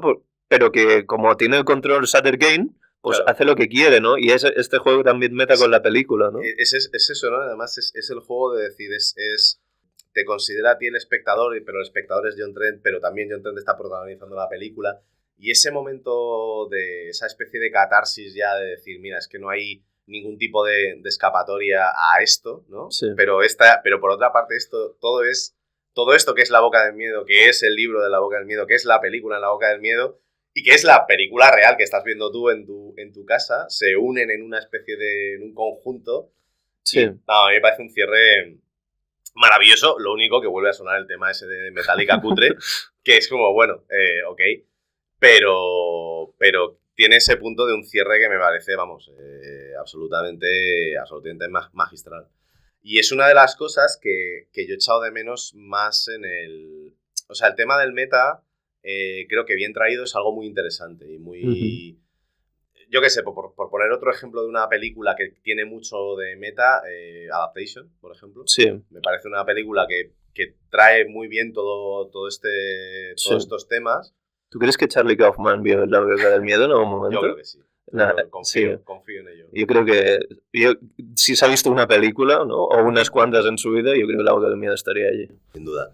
Pero porque también es muy interesante cuando esa barrera, ¿no? de la ficción y la no ficción se mezclan un poco, ¿no? Y te da, sobre todo te da una perspectiva. Y además en el caso de Adaptation tienes el tema de que es el guionista de alguien que está adaptando algo. Que es el propio Charlie Kaufman, de hecho. Charlie Kaufman, creo que se llama literalmente, ¿no? Sí, o sea, es Charlie Kaufman y se inventa un gemelo que él no tiene, que está escribiendo un guión súper convencional como de un thriller de estos policíacos noventeros. Sí, que son los dos Nicolas Cage. Y son los dos Nicolas Cage. O sea, y entonces hay un momento de... Está intentando adaptar una novela que existe realmente, se llama La Don de Orquídeas, que es una especie de cosa así medio onírica de un señor que se metía, que está basado también en una cosa real, de un tipo que se metía en reservas de no sé dónde a robar orquídeas. Y claro, hay un momento en el que es como, ¿pero esto de qué va? Y cómo conseguir articular en base a esas propuestas que son, vamos a, pues eso, ¿no? En La Boca del Miedo es como de, cuando ya te ha planteado cómo va a funcionar, cuáles son las reglas del juego, y te dice, no, mira, es que aquí las reglas del juego las voy a articular como yo quiera. Que creo que es una cosa muy interesante, sobre todo además en el tema de, yo sé eso, ¿no? Siendo diseñador de videojuegos, cómo lo que tú le planteas al jugador desde un inicio y qué va a poder y qué no va a poder hacer, esa especie como de pacto con el jugador que también existe con el espectador, le estás diciendo, mira, aquí el juego cambia cuando quiera y esto es lo que hay. Sí. A veces subvertir eso genera cosas muy interesantes como Funny Games, que es precisamente la sensación de... Es la cúspide del mal rollo. Claro, la cúspide del mal rollo y del, oiga, eso no vale, pero, claro, tú no, pero es como... hace lo que quiere Haneke porque para eso es su película, ¿no? Pero en este caso no, en este caso ya te va diciendo, mira, esto va a poder ir por estos derroteros y va a haber un punto en el que es como esto es inevitable y no tienes forma de escapar de aquí, ¿no? Y me parece muy interesante tanto aplicarlo a algo audiovisual como algo interactivo. De hecho, los juegos que juegan un poco con el lenguaje del meta me resultan muy interesantes. Sí, ejemplo paradigmático sería Stanley Parable, ¿no? El primero que viene a la mente como mínimo. Sin duda. porque es ya esto, no es el ongoing joke. También juega mucho con el narrador, ¿no? Que en La boca del miedo, por ejemplo, no está, no hay casi voz en off. Sí, no hay voz en off. Que podrían haberlo hecho, ¿no? En Adaptation, por ejemplo, yo creo que sí que lo usa mucho más. Hay otra peli que se llama Stranger Than Fiction, que es un tipo que escucha la voz de un narrador, que es una peli de que sale Will Ferrell, que también tiene un punto así muy meta y demás. Y sí, Stanley Parable es el paradigma de... De hecho, Stanley Parable, el Deluxe Edition, es... Es el meta del meta. Es el meta del meta. Es increíble. O sea, es ir muy lejos. Es como hacer que un juego sea un DLC, una segunda parte, una tercera parte, el mismo juego a la vez. O sea, es magistral. O sea, lo que hace el David Redden ahí es increíble. Vamos, si no, los que no hayan jugado Stanley Parable, yo siempre lo digo, súper recomendable. Es un juego que te plantea un dilema con una chorrada. Realmente es una premisa tan de esto, ¿no? De cuando Stanley Montero se fue por la puerta de derecha y tienes dos, ¿no? Y ya está. Y a partir de ahí, como construir todo esto, yo creo que de estas películas meta es muy guay siempre ver la articulación, ¿no? Porque es como el gran reto que tienen, ¿no? De decir cómo llegan a construir una obra a partir de esto, pero viendo En la boca del miedo también, yo creo que tiene mucho valor que lo junten muy bien temáticamente. Es decir, este final funciona muy bien porque lo junta con la idea de la inevitabilidad de Lovecraft, pero esto está juntado con el meta, porque es un escritor que está controlando todo lo que está pasando. Esto se junta también con el terror, porque es una película de terror, ¿no? Es como esto te chafa, el hecho de que sea meta es aún peor. Sí. Y por eso yo creo que funciona tan bien, ¿no? Sí. Está como muy bien ligado. De hecho, es eso. Yo tengo la sensación de que esta peli tampoco, no lo sé, pero creo que no funcionó muy allá. No fue un... Sí, si no recuerdo mal, costó como 18.000 o 20.000 de presupuesto, recuerdo 8 millones. O sea, 18 millones, decía. Y era 8 millones en Estados Unidos, que solo, bueno, no cubrió gastos, ¿no? No cubrió gastos. Pero... Claro, pero también es eso, ¿no? Es que es una película que plantea unas reglas del juego que el espectador... Quizás el espectador de terror de ahora sí está más acostumbrado a que le hagan eso, porque hay más pelis que... Yo que sé, ahora mismo hay casi un subgénero de pelis que son como atrapado en el tiempo pero con terror. Es que creo que hay varias películas de días que se repiten y hay crímenes y no sé qué. O sea, que sí. Es que son cosas que bueno, que son riesgos. Y oye, por ejemplo, Atrapado en el tiempo... Bueno, Atrapado en el tiempo no sé si funcionó muy bien de primeras o si fue de culto, ¿no? No te sé decir. Pero son de nuevo también como propuestas un poco... Atrapado en el tiempo en la comedia y En la boca del miedo en el terror, ¿no?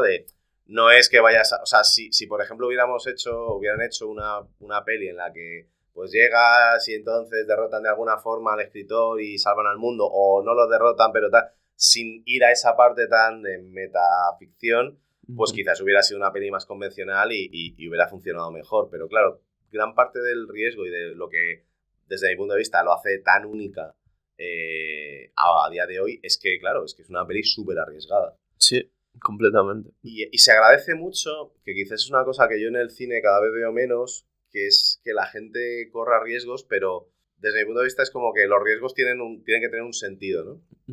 No sé si has visto 28 años después. Bueno, ni las semanas ni los días. Ni las semanas ni los días. Bueno, pues digamos que hay una, sin entrar en mucho spoiler, porque esta sí que es reciente, hay una media hora muy convencional dentro de las normas de lo que es el universo de 28 días después, y luego pues pega un cambio, ¿no? Y te cuenta otra historia.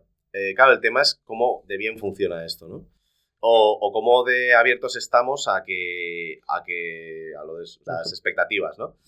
Entonces, claro, hay veces que ese riesgo de le voy a dar al espectador algo que no se espera, en ocasiones es que, claro, sobre todo el espectador de terror muchas veces va esperándose una cosa en concreto, que yo quiero que esto sea más o menos así, o que no me hagas experimentos con gaseosa, ¿no? Es como de yo quiero un slasher y quiero que, pues eso, que un slasher tiene que haber una final girl y tiene que haber estas normas y esto está así establecido, y muchas veces son muy... O sea, los fans de un género determinado son muy estrictos con esto, ¿no? Sí. Entonces, claro, cuando alguien intenta algo, creo que siempre es de valorar, y en este caso creo que lo que intenta y lo que le sale quizás no fuera un éxito en taquilla, pero sí que es algo que joder, vamos, a mí me marcó profundamente, vamos, me parece una auténtica maravilla. Sí, la de 28 años después, ¿no? Esta es un ejemplo de algo que, desde mi punto de vista, arriesga Vale. para no Sí. funcionar. Pero bueno, arriesga. Lo que pasa es que arriesga en las dos partes de la película, pero al principio el riesgo es muy interesante y en el segundo es un giro que a mí se me pierde ya. Vale. Bueno, entonces ya hablamos más del lado que del miedo. Sí. Es decir, aquí ya está lo de esto. También John Carpenter era un poco un director de culto, ¿no? Era un poco el señor que le dejamos hacer lo que quiere, ¿no? Y de vez en cuando nos saca una obra maestra y hay unas cuantas que es como la gente las ve y dice, bueno, pasamos aquí y corramos un tupido pelo, ¿no? Es que es un tío también muy prolífico, o sea, es que ha dirigido muchísimas películas y cosas muy distintas y además siempre como con esa especie de identidad propia, que está ahí entre o sea, tiene también ese punto en el que también creo que es no sé si el menos terrorífico de los tres, de las tres Cs, pero como que tiene cosas en las que mucha carencia por la comedia. También Wes Craven tiene mucho de esto, porque no solo en Scream, sino también en muchas de Pesadilla en Elm Street, era más en plan, vamos a ver cómo Freddy se carga a no sé quién, porque es muy divertido y la putaje hace, ¿no?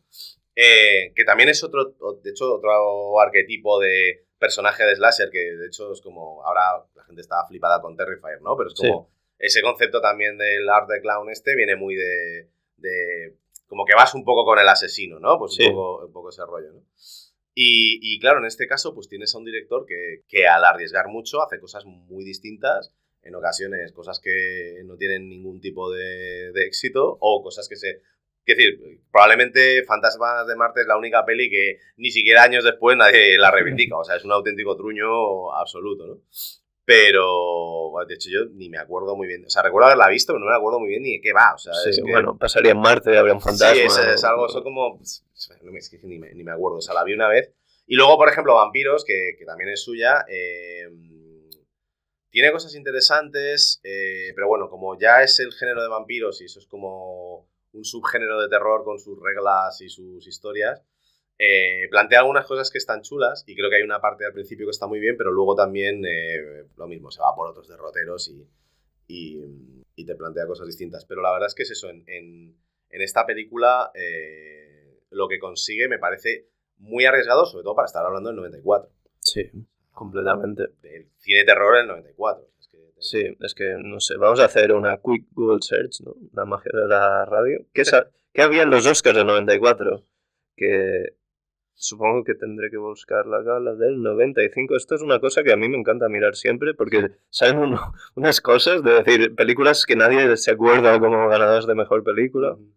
Mira, sí, el 95, la gala del 95 era Forrest Gump. Que eso significa que ni ganó Pulp Fiction ni ganó The Shawshank Redemption. Sí, joder. O sea que fue un año caliente en este sentido. Increíble. De hecho, además, es que, bueno, es que fíjate que 3 películas también, ¿eh? O sea, sí.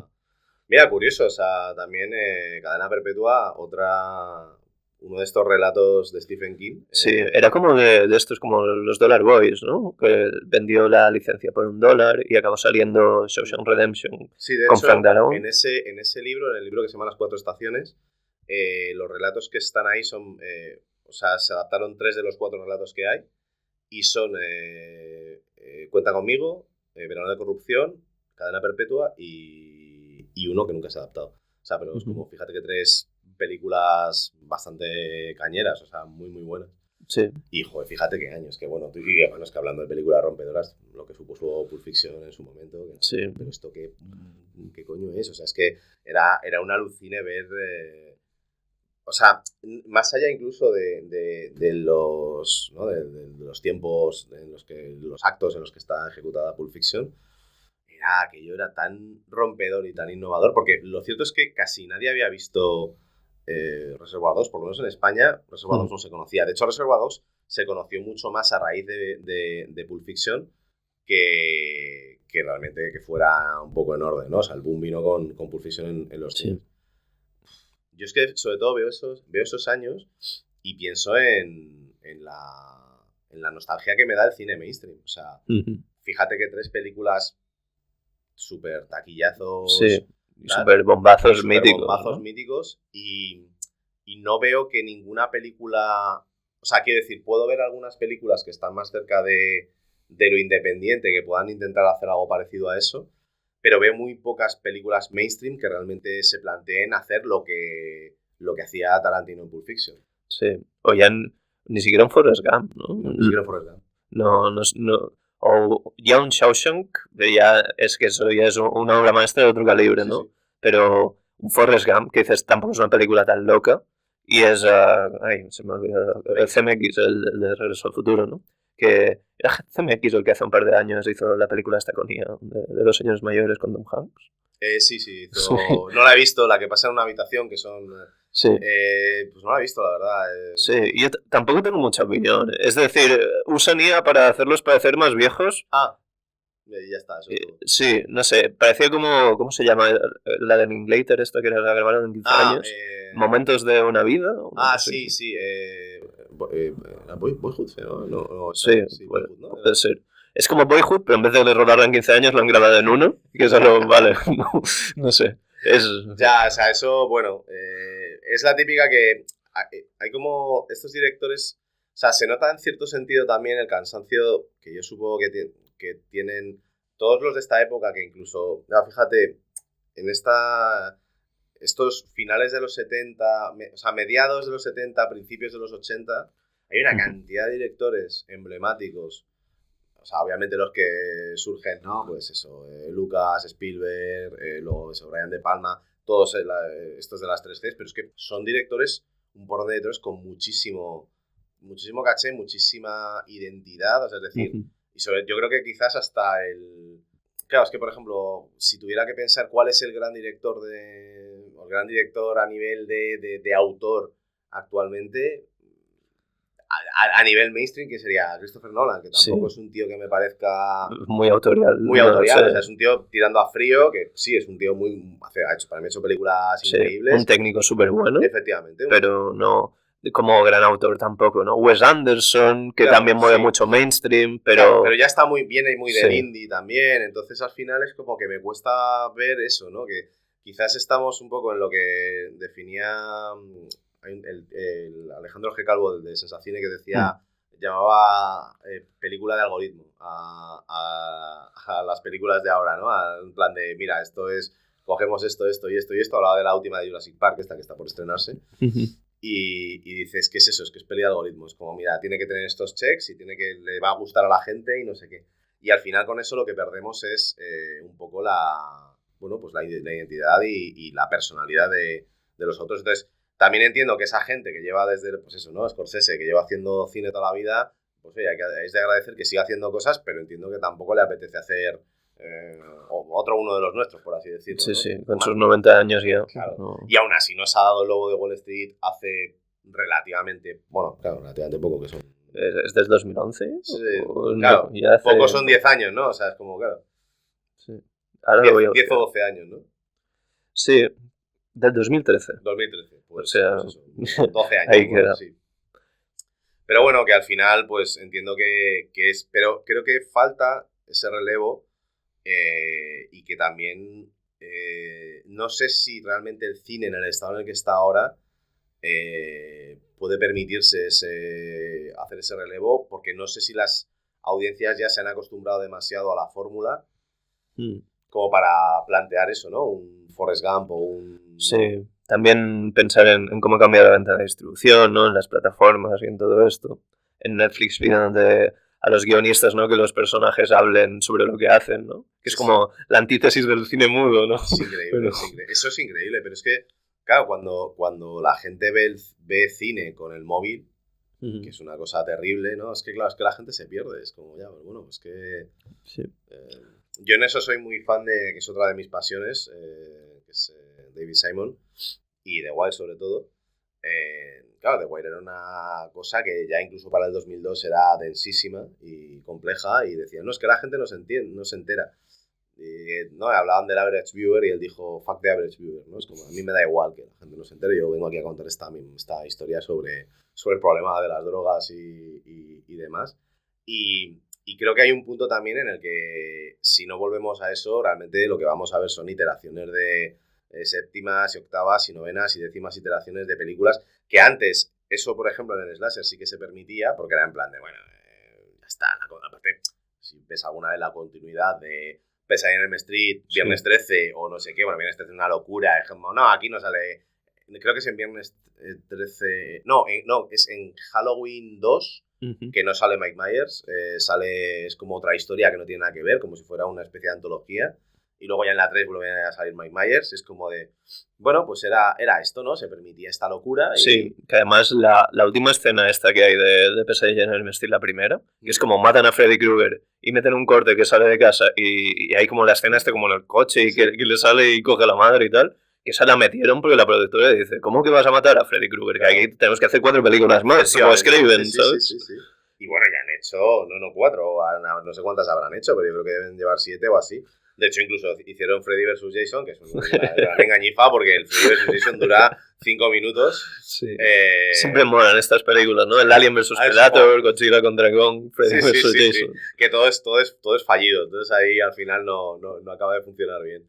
Pero sí, o sea, ahora mismo yo creo que ha habido un punto en el que, y siendo yo también muy fan del cine, o sea, muy fan de los superhéroes, y reconozco que lo de Marvel ha sido una cosa interesante, pero creo que esa fórmula de ese tema de la franquicia ha matado un poco a nivel creativo la industria. Ha acostumbrado mucho a voy a ver esto porque, bueno, un poco serializar el cine. Entonces al final, y creo que hay muy buenas películas dentro de Marvel, y a mí, de hecho, las 2 últimas de Vengadores me parecen muy buenas películas y que tienen mucho mérito. Pero claro, al final el educar un poco el gusto del espectador también hace mucho. O sea, es decir, hay una diferencia, claro, estamos hablando de que 30 años, ¿no? O sea, más de 30 años, o sea, desde el 94. Entonces, claro, un espectador que iba a ver Pulp Fiction, o que iba a ver, pues eso, ¿no? Una cosa más clásica como Forrest Gump, o una cosa, bueno, clásica, con sus cosas, ¿no? Pero una cosa más rompedora como Pulp Fiction era... Y ahí estaba el debate, ¿no? O algo más quizás puro como Cadena Perpetua. Y otras chorrocientas mil que habrá nominadas a ese año, ¿no? Sí. Y En la boca del miedo. Y En la boca del miedo. Que no estaba nominado. Tuvo como 2 de estos en los Saturn Awards, ¿no? Que son los típicos de terror, ciencia ficción y tal en Estados Unidos. Que era bueno, sí, a maquillaje y a otra cosa, ¿no? Sí. Lo que les pasa bueno, eso es típico también. Una cosa típica de la academia es el ignorar según qué géneros... Claro. No están considerados como de alta cultura o lo que sea, ¿no? De hecho, ha habido veces que se han nominado unos dramas que eran unos auténticos tostones y, qué decir, ¿no? El último emperador es una película que absolutamente no recuerda a nadie, ¿vale? O sea, es como si es una peli ganadora del Oscar que solo se recuerda al niño pero claro, o sea, estamos hablando de que hay obras maestras del cine de terror. No digo que en este caso En la boca del miedo sea una de ellas, pero que, yo qué sé, o sea, que Un Resplandor, por ejemplo, también pues no pasase sin pena ni gloria y tal. O sea, a nivel de premios, quiero decir. Sí, El Resplandor, que también no le gustó nada a Stephen King, ¿no? Sí, claro. Es como... Bueno, de hecho, Stephen King hizo una... Sí, había otra que era el Resplandor de Stephen King, ¿no? Sí. Que era terrible. Es terrible porque es una película que adapta... O sea, yo al Resplandor llegué porque me vi la película de niño, me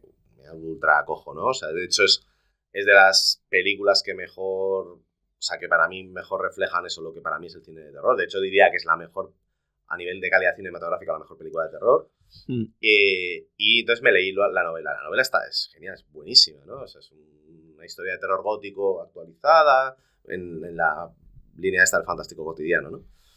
Pero claro, sí que es cierto que la película realmente no es que altere sustancialmente lo que sucede, quitando un par de cosas, pero es más que el personaje de Jack Nicholson parece que está zumbado desde el minuto 1. Sí, porque es Jack Nicholson. Porque es Jack Nicholson, básicamente, y porque Kubrick quería hacer eso y punto final, ¿no? Y esa era su adaptación. Entonces, claro, digamos que hasta ese momento las adaptaciones que había habido de Stephen King habían sido muy razonablemente fieles a eso, se había contado con él, y Kubrick era un tipo que utilizaba pues el material para... Yo voy a hacer lo que me da la puta gana. Que Kubrick siempre adaptaba libros y nadie quería repetir con Kubrick, ¿no? Era terrible. Sí, porque es como de, bueno, yo quiero hacer esto, lo que a mí me dé la gana, que para eso es una adaptación, ¿no? Y entonces, claro, sí, Stephen King produjo en el, no sé qué año, pues debió rondar por aquí, en 90 y algo, 95, 90 y... Vamos a buscar pues también. Una adaptación bastante para televisión directamente, dirigida por...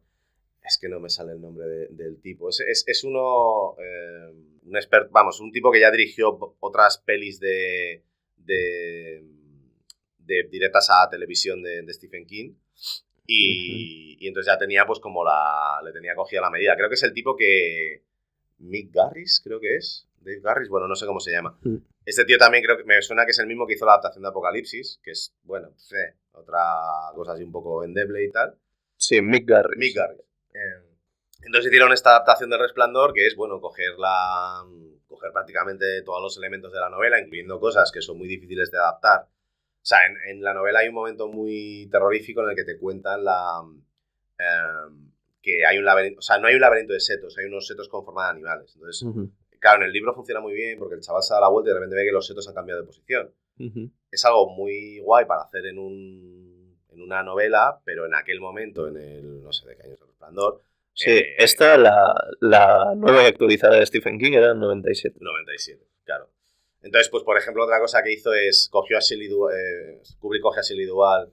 Sí. Y la maltrata horriblemente. Le hace además teñirse el pelo, porque ella era rubia, y es como por algún motivo dice, tú te vas a... O sea, porque una de las cosas que sí que comentaban eran, ¿no?, como la belleza de Wendy Torrance, que era una mujer rubia pues muy, muy guapa y como un rollo maternal, tal. Pues el tío, por algún motivo, Kubrick dice, pues fuera, tú te vas a tirar el pelo y te voy a putear a saco en el rodaje hasta que... Sí, pero una cosa terrible. Es decir, que Shelley Duvall después tiene entrevistas diciendo que, mira, yo Resplandor le agradezco mucho porque es como la película que me ha colocado como actriz y por la que se me recordará. Pero en mi vida me meto allí otra vez. En mi vida repetiría esto, sí, sí. Y luego, bueno, o sea, obviamente la versión de televisión es un bodrio considerable, ¿no? O sea, es Rebeca de Mornay quien hace de la madre y no recuerdo quién hace del padre, pues un actor este es un poco de serie B. Y claro, todo el tono, o sea, sí que respetan, pues eso, que el tipo va con una maza de cricket en lugar de un hacha. Sí, que tiene amigos imaginarios, que bueno, ¿no? Sí, que es una cosa como muy extraña. Sí, sí, eso también está en la novela, ¿no? Lo del amigo imaginario que eso Kubrick lo resuelve muchísimo mejor con el tema del niño hablándose a sí mismo y tal y cual. Pero a mí realmente lo que me gusta, o sea, más que la adaptación esta que es infame, es un poco lo que hizo Mike Flanagan con Doctor Sueño. Que es coger algo que es adaptar una novela de Stephen King y reconciliar, que eso me parece tiene mucho mérito, la película del Resplandor con la novela del Resplandor en la secuela del Resplandor. Muy recomendable, a mí Flanagan me parece quizás el mejor. De hecho, creo, si mal no recuerdo, está ahora mismo intentando adaptar La Torre Oscura de Stephen King, que eso es otra también daría para 14 podcasts, la Torre Oscura. Y a mí Flanagan me parece quizás el director de terror con mayor talento para hacer ese tipo de terror que no es un terror barato. O sea, en el sentido de no te voy a decir que nunca haya un jump scare en sus películas, pero no abusa de eso.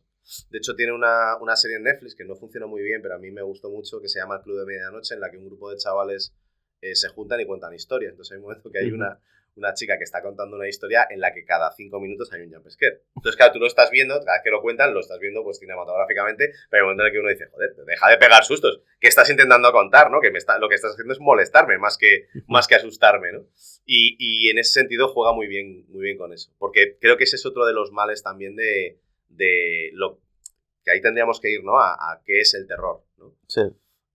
Claro, yo, por ejemplo, a mí me pasa una cosa que no sé si es por sobreexposición, creo que hay un punto en el que como al picante desarrollas tolerancia, al terror desarrollas tolerancia. Y entonces yo, por ejemplo, a mí el terror en videojuegos no me da miedo nada, o sea, cero, o sea, absolutamente nada. Soy completamente inmune. No sé por qué, quizás sí porque la muerte es reversible, que es una de las cosas de, bueno, me pasó, por ejemplo, con Outlast jugando, que era como... Vale, sí, me da miedo al principio, pero en el momento en el que viene el tipo este con las tijeras estas gigantes, bueno, si me mata, pues vuelvo a empezar. Y hay un momento en el que mi cerebro desconecta. Después, lo siguiente que menos me da tal es el cine, quizás por un tema de sobreexposición y porque me cuesta un poco sobrecogerme. Y con diferencia, con lo que peor lo paso es con la literatura. Sí, esto suele pasar mucho, ¿no? Es decir, la gente subestima mucho lo que hace la literatura ya con el miedo o yo que sé, con las escenas eróticas. Es como... el cine a veces se cree que por poner pornografía en la pantalla la gente se excita y eso no hace falta, ¿eh? Totalmente. Pero bueno. Es que porque nuestra mente es más potente que absolutamente todo lo que nos puedas poner como imágenes. Entonces, claro, cuando tú estás ahí metido, la sensación de... O sea, yo recuerdo eso, leer Drácula sobrecogido, leer El misterio de San Slot, El Resplandor, It. O sea, era como, joder. Entonces... Sí, a mí obviamente de niño, pues, ¿no? Viendo pues eso, al payaso Pennywise, ¿no? A Tim Curry haciendo de Pennywise, era como, joder, qué miedo da. Pero nada comparado a cuando... Porque además hay una cosa que se puede hacer en literatura que es maravillosa. Y de hecho en It hay un momento muy interesante en la que a un niño se lo... Bueno, Pennywise se carga a un niño y este niño hay un momento en el que dicen antes de que le arrancara la cabeza, no sé qué tal, se repitió a sí mismo, esto no es real, esto no es real, esto no es real. Y termina diciendo, pero vaya si lo era. Y es como ese momento, esa forma de escribirlo en la que me estás contando el pensamiento de la víctima, no lo puedes hacer en cine. No, lo puedes hacer con un recurso no muy barato de poner ahí una voz en de, ay, no, esto no es real, ¿no? Pero eso no va a funcionar igual, ¿no? Sí. Entonces, ese tipo de elementos, cuando realmente se utiliza la literatura para realmente dar miedo, a mí me parece sublime. Entonces, en ese sentido, lo que pasa es que también cuesta encontrar buenos escritores de terror, ¿eh? O sea, yo es que soy muy, muy fanboy de Stephen King y de su forma de escribir, entonces ya me he acostumbrado a eso. Me gusta mucho Joe Hill, su hijo, por ejemplo, y que también creo que recoge muy bien el rollo este. Y luego creo que hay algunos autores, de hecho, por ejemplo, Lovecraft es un autor que creo que es mejor definiendo una atmósfera que escribiendo. De muy lejos. De muy lejos. Porque hay veces que dices, joder, no, quizás este... Sí, se pasa de fanboy de Edgar Allan Poe, sí, pero sí. de muchas vueltas. De hecho, vueltas. yo entre Poe y Lovecraft prefiero a Edgar Allan Poe. Pero mucho, porque Edgar Allan Poe ya tiene una intención para escribir así, ¿no? Lovecraft parece que escribe así porque todos son horrores incognoscibles e inenarrables. Efectivamente. ¿No? Sí, entonces tiene un poco ese punto. Y sin embargo, pues tiene ese punto que, mira, cuando hablabas del desconcierto, ¿no? de David Lynch, ¿no? Mi relato favorito de Allan Poe es uno que se llama El diablo en el campanario, que es de un tipo un pueblo en el que viven y básicamente son todos como muy kantianos y muy ordenados y todos salen cuando dan las 12, ¿no? en el campanario, y de repente aparece un hombrecillo raro, se mete ahí, se sube al campanario y da 13 campanadas y eso descuadra todo el pueblo, ¿no? Pero ¿cómo te describe a ese hombrecillo raro? Ese desconcierto de, ¿pero este tío quién es? Y es a plena luz de las 12 del mediodía. Pero como que esa descripción de lo extraño se conjuga muy bien con eso, ¿no? El miedo a lo desconocido, este tío de dónde ha salido, por qué está haciendo esto, y nunca te lo llegan a explicar, ¿no? Sí, completamente. A mí de Edgar Allan Poe me gusta mucho esto, pero me gusta sobre todo cuando se va al Edgar Allan Poe más loco, ¿no? El corazón delator, por ejemplo. A mí me encanta. Es sobre todo la manera de escribir del corazón delator, que es una primera persona, ¿no? Que a veces a primera persona le pasa mucho que si no es una voz interesante no vale nada. Porque eso, le ves el truco muy rápido. Sí. Pero aquí está como tan bien jugado y es dentro de... Como Edgar Allan Poe ya es muy particular, es decir, lees 3 líneas, sabes que es Edgar Allan Poe, pero cómo está construida la voz, ¿no? Sí. Cómo se va repitiendo las cosas, cómo te va diciendo, hay un viejo que me mira cada noche y me está poniendo muy nervioso, ¿no? Sí. Es genial. Es que es maravilloso, o sea, es que realmente... O sea, yo creo que Edgar Allan Poe es mejor escritor que Lovecraft. Lo que pasa es que Lovecraft es un creador de algo tan... O sea, un poco satterkeiniano en ese sentido, de que también parecía como que alguien le escribía esas movidas que son muy raras. O sea, sí que obviamente tiene referentes, ¿no? Porque tiene a William Hope Hodgson, a Poe y tal. Pero hay un punto en el que dices, joder, qué raro es esto. O sea, qué raro es esto que está planteando, ¿no? O sea, este rollo de ruptura con la realidad, ¿no? Y creo que muchas veces eso, sobre todo, bueno, yo o sea, en videojuegos... por llevarlo a nuestro terreno, claro, muchas veces pasa que es lo Lovecraftiano es, mira este tentáculo gris y mira este pueblo con gente con cara de pez, ¿sabes? Es como, oye, hay muchas más cosas, ¿eh? Lovecraft escribió muchísimas más cosas y ambientó, y tú, no solo él, sino muchos otros que también eran pues Robert Howard, Chambers, que también eran, o sea, Robert Howard también es otro que también es para verlo, ¿no? De hecho, Robert Howard, el primer relato de Conan, tiene un punto como como Lovecraftiano raro y empieza en los años 20 y hay como una especie de viaje en el tiempo raro. O sea que yo me quedé bastante flipado de leer la primera vez que se menciona a Conan el Bárbaro, ¿no?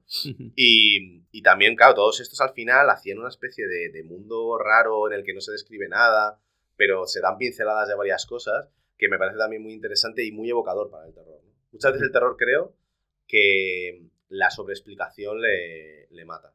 Sí, completamente. Y mira que es bonito las descripciones del terror, ¿no? Yo recuerdo mucho Las montañas de la locura, encontramos a los bichos en la cueva y te voy a escribir el bicho de arriba abajo. Y ves que esta forma de escribirlo como de arriba abajo, y que ves que no tiene sentido que te lo esté describiendo así, porque es una anatomía rarísima, una cosa así. Y ahí funciona muy bien, pero es que es cierto decir lo que se muestra y lo que no. Es muy importante. Sí. De hecho, por ejemplo, a mí me pasa una cosa cuando, hablando de videojuegos de terror, cuando la gente habla de que Silent Hill 2 es la quinta esencia del mejor Silent Hill y tal.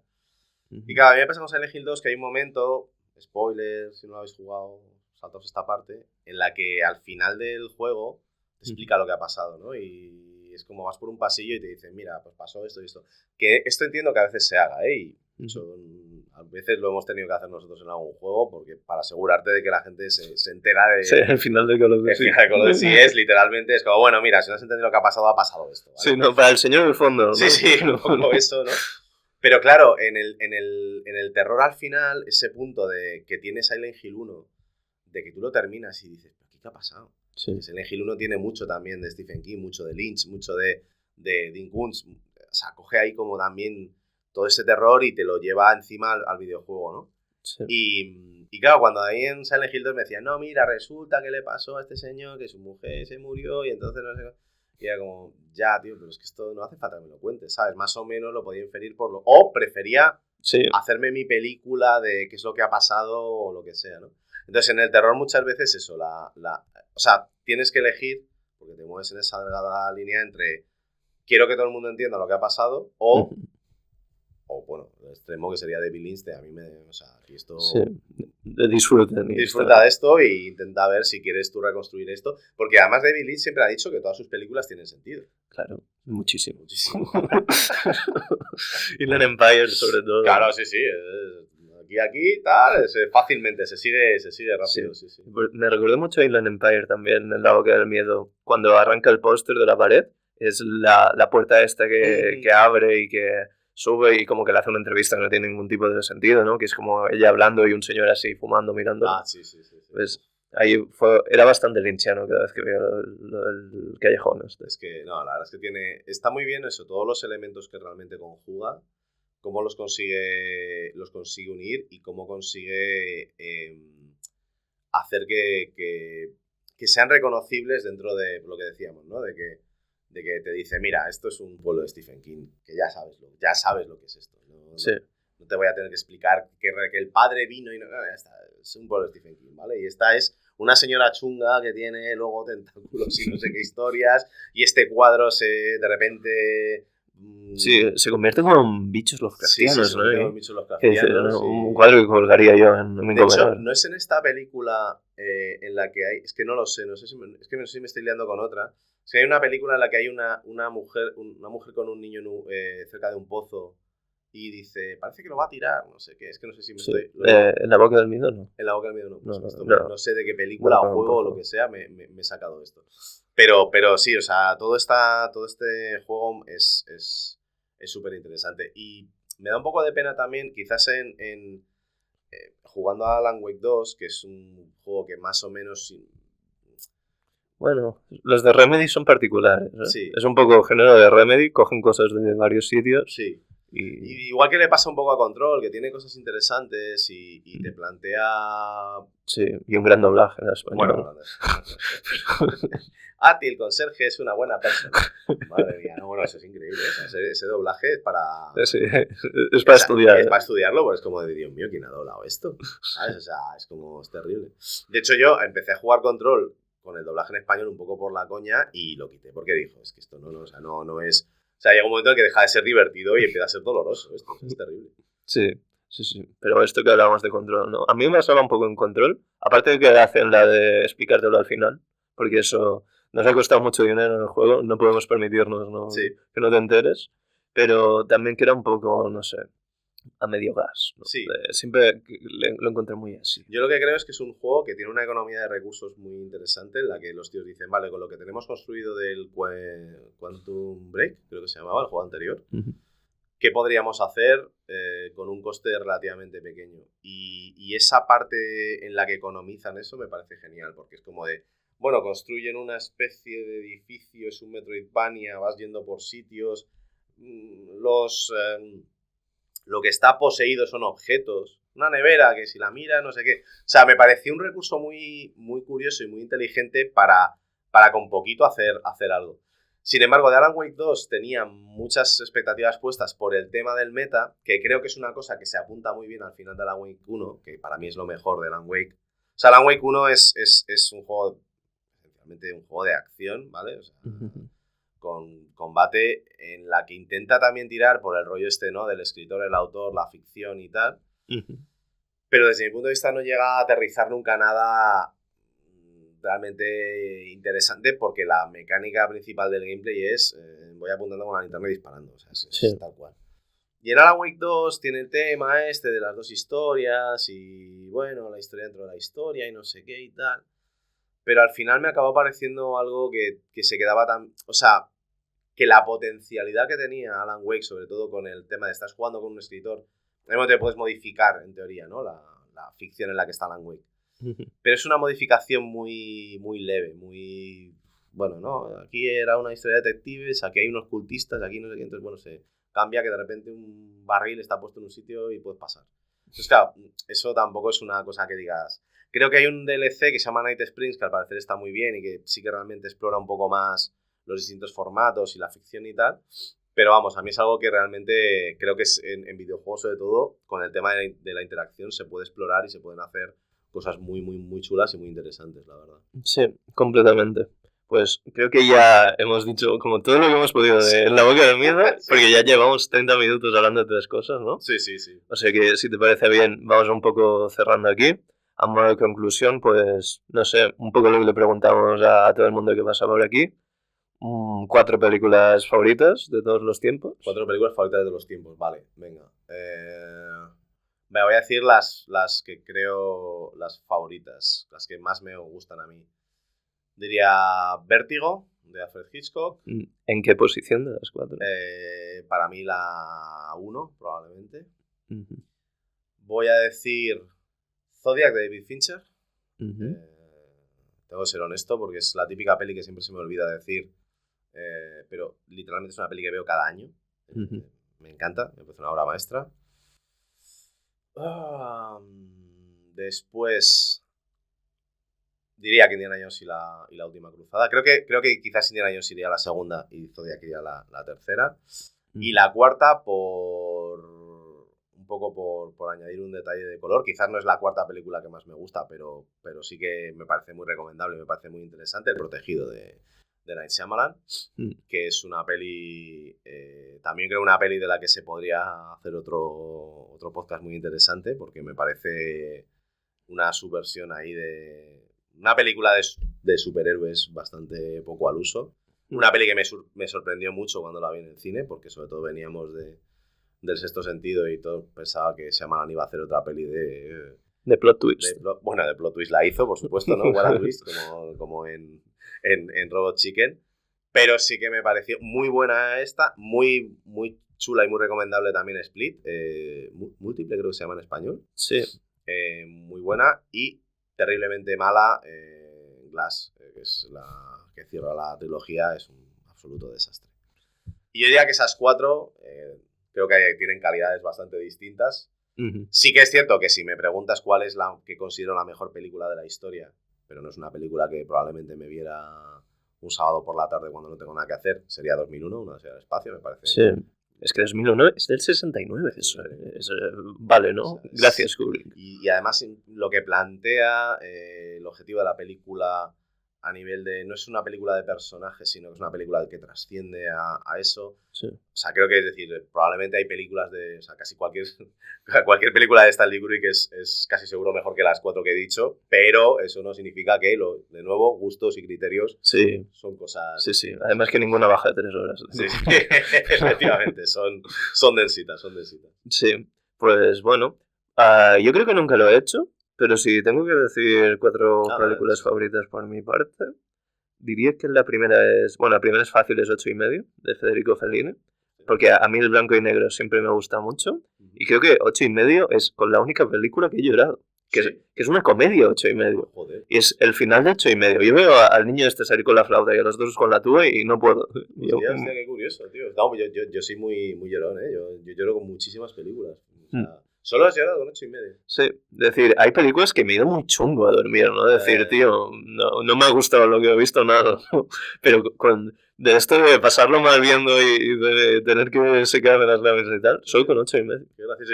A mí me suelen pasar que lloro más con las películas optimistas, o sea, Capra, bueno, yo Que bello es vivir. Sí. Que bello es vivir es una película que siempre lloraba al final y cada vez con la edad voy llorando más a los 20 minutos de película, ¿sabes? Que es como una cosa, muchas veces la estoy viendo con mi mujer y me dice, ¿qué pasa? Si no ha pasado nada. Y yo, sí, pero es que sé que luego, George, es que es muy bueno y claro, no puede salir nunca de Purpose. Y es como, joder, pero espérate a que llegue por lo menos el momento, ¿sabes? No lo anticipes.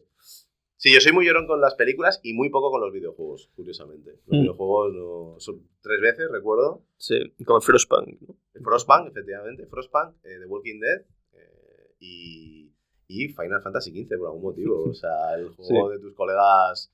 De tus coleguitas tío. Con la moto y los coches. Sí. Los colegas son un sentimiento muy potente, como decían muchas edades. Bueno, perdona, 8,5 y... 8,5. La segunda diría que es Carretera Perdida, de David Lynch. Que es...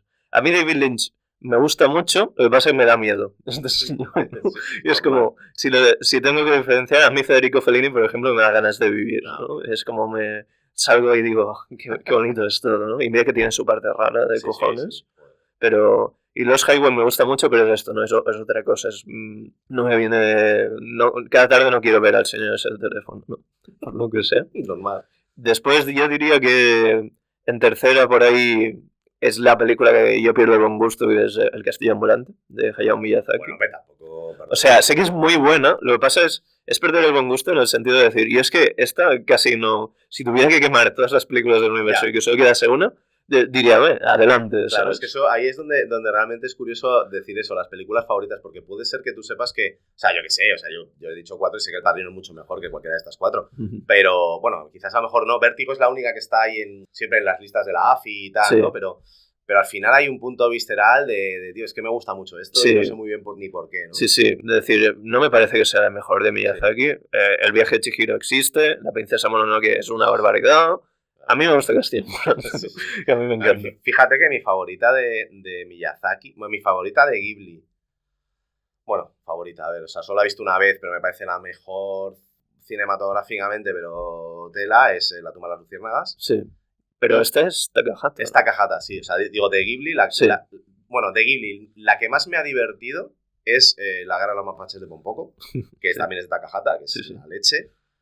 Y de Miyazaki, mi favorita es Mi vecino Totoro, que es una absoluta estupidez de película con unos peluches que hablan, en la que no pasa nada. Que era porque teníamos que tener una mascota de estudio, porque si no quebramos. Totalmente. Y bueno, sin embargo a mí, pues eso, ¿no? Dices, joder, pues Mononoke es más compleja, Chihiro es más rica a nivel de personajes, da igual. Pero joder, a mí yo veo el peluche ese gigante y la siesta que se echa la niña encima y digo, qué guay, tío. Es que muchas veces eso, ¿no? O sea, apela a algo que eso. Bueno, el Castillo Ambulante, que tiene además un doblaje bastante cómico en español, ¿no? Porque... Sí, puede ser. Y es que la veía en catalán, ¿eh? Vale. En Calcifier, para el Super 3. Era muy guay. Pero no, espérate, el Castillo Ambulante es Howl's Moving Castle, ¿no? Sí. Vale, no es la puta. No es la puta, vale. Okay. Que la puta es la película que casi arruinó el estudio. No por su doblaje en castellano, que ha dado lugar a memes muy graciosos y cosas en YouTube muy, muy simpáticos. O sea, ¿esta es la tercera y la cuarta? A la cuarta tengo dudas, porque tengo muchas de animación, hay cosas que me duran mucho. Es decir, podría coger cualquiera de Satoshi Kon, creo que es mi director favorito de animación, y uno de top de por ahí. Pero si no, quiero decir, Mind Game me gusta mucho también, Mind Game, de Masaki Yuasa. Ajá. Salió el mismo año que el Castillo Ambulante, no, o quizá más tarde, en el 2009, un poco más. Ajá. Es una película que se adelantó al fenómeno que fue Spider-Man, de mezclamos todos los estilos de animación. Vale, sí. Es una locura, es decir, parece que sea un 2D con garabato y de golpe gira la cámara y dices, era en 3D todo esto. Es guapísimo en este sentido. Y en el cuarto puesto no lo tengo nada claro, la verdad. Podría poner, yo qué sé, La Estrada, por ejemplo. La Estrada es otra que de estas de no lloré, pero porque no quise llorar, ¿no? Pero me fui. Pero fíjate, yo diría que de pelis italianas, una peli que recomiendo a todo el mundo es Matrimonio a la Italiana, que es de Sica, me parece, creo. Sí, puede ser. Está Mastroianni. Es Mastroianni y Sofía Loren, y es una dramedy de estas. O sea, es muy dramática y muy cómica y muy bonita. También otra película con la que lloré. Sí. Y nació la comedia de la italiana también, ¿no? Sí. Todos se llamaron así un poco por esta. Sí. Pues Matrimonio a la Italiana a mí me parce que creo que en versión original se llama Filomena Marturano, que es el nombre de... Bueno, que el libro en el que está basado se llama Filomena Marturano, que es el nombre de ella, de la protagonista. Y es una película súper bonita, tío. Sí. Muy, muy, muy recomendable, la verdad. Algún momento tengo que hacer yo un podcast de películas italianas. Y yo le tengo muchas ganas. Sí. Además en Italia también hay buena mandanga. Si vas por Spaghetti Western también hay buenas cosas. Y si vas por cine tróspido, hay también abundantes eso, ¿no? Lucio Fulci, Lamberto Bava, todo el rollo este del Giallo, que es como... ¿Cómo se llama este señor? ¿El de Suspiria? Darío Argento. Darío Argento. Hay unos cuantos también. Tienen un cine de género muy potente. Es también otra cosa que otra estética que es tan rompedora y tan peculiar que creo que también se podría explotar en otros medios de forma muy potente, la verdad. Sí, y que está un poco como de tapado, ¿no? Sí. De si estás metido lo conoces, pero realmente... Sí. Es un poco también como el fantaterror español o lo que sea, ¿no? Es un poco ya café para los muy cafeteros. Cine kinky, estas cosas. Como el cine kinky, que también es otro subgénero súper guay. Pero sí, totalmente. O sea, merece mucho la pena. En Italia hay cosas... En general, en casi todos los países hay siempre... Yo qué sé, yo recuerdo cuando vi el experimento que es de... Oliver Hisby, creo que se llama, el del hundimiento, la película anterior, que es tan... De hecho, yo creo que si no fuese por el que el tema del hundimiento es tan icónico y ya se ha convertido hasta en el meme, ¿no? De Hitler con teléfono. De Hitler, porque van a retrasar The Witcher, ¿no? Y cosas de estas. Pero, joder, el experimento que también te plantea un rollo eso, ¿no? Un experimento sociológico en el que unos son policías y otros son reos y tal. Y, joder, está muy bien, la verdad. Lo que pasa es que ahí, bueno, pues pasó que entró en la maquinaria de... Creo que hizo la de Invasión con Nicole Kidman, si mal no recuerdo. Sé que hizo una película de estas americanas y bueno, acabó siendo un fiascazo, la verdad. Sí, no te sé decir más. Es un poco lo mismo que también pasa con... de Invasión. Pues, lo mismo que pasa con... Es que esa necesidad un poco, ¿no?, de los americanos de hacer remakes de todo porque no son capaces de ver la original. Sí. Que han llevado a... Un país sin historia, ¿no? Necesita sacar eso.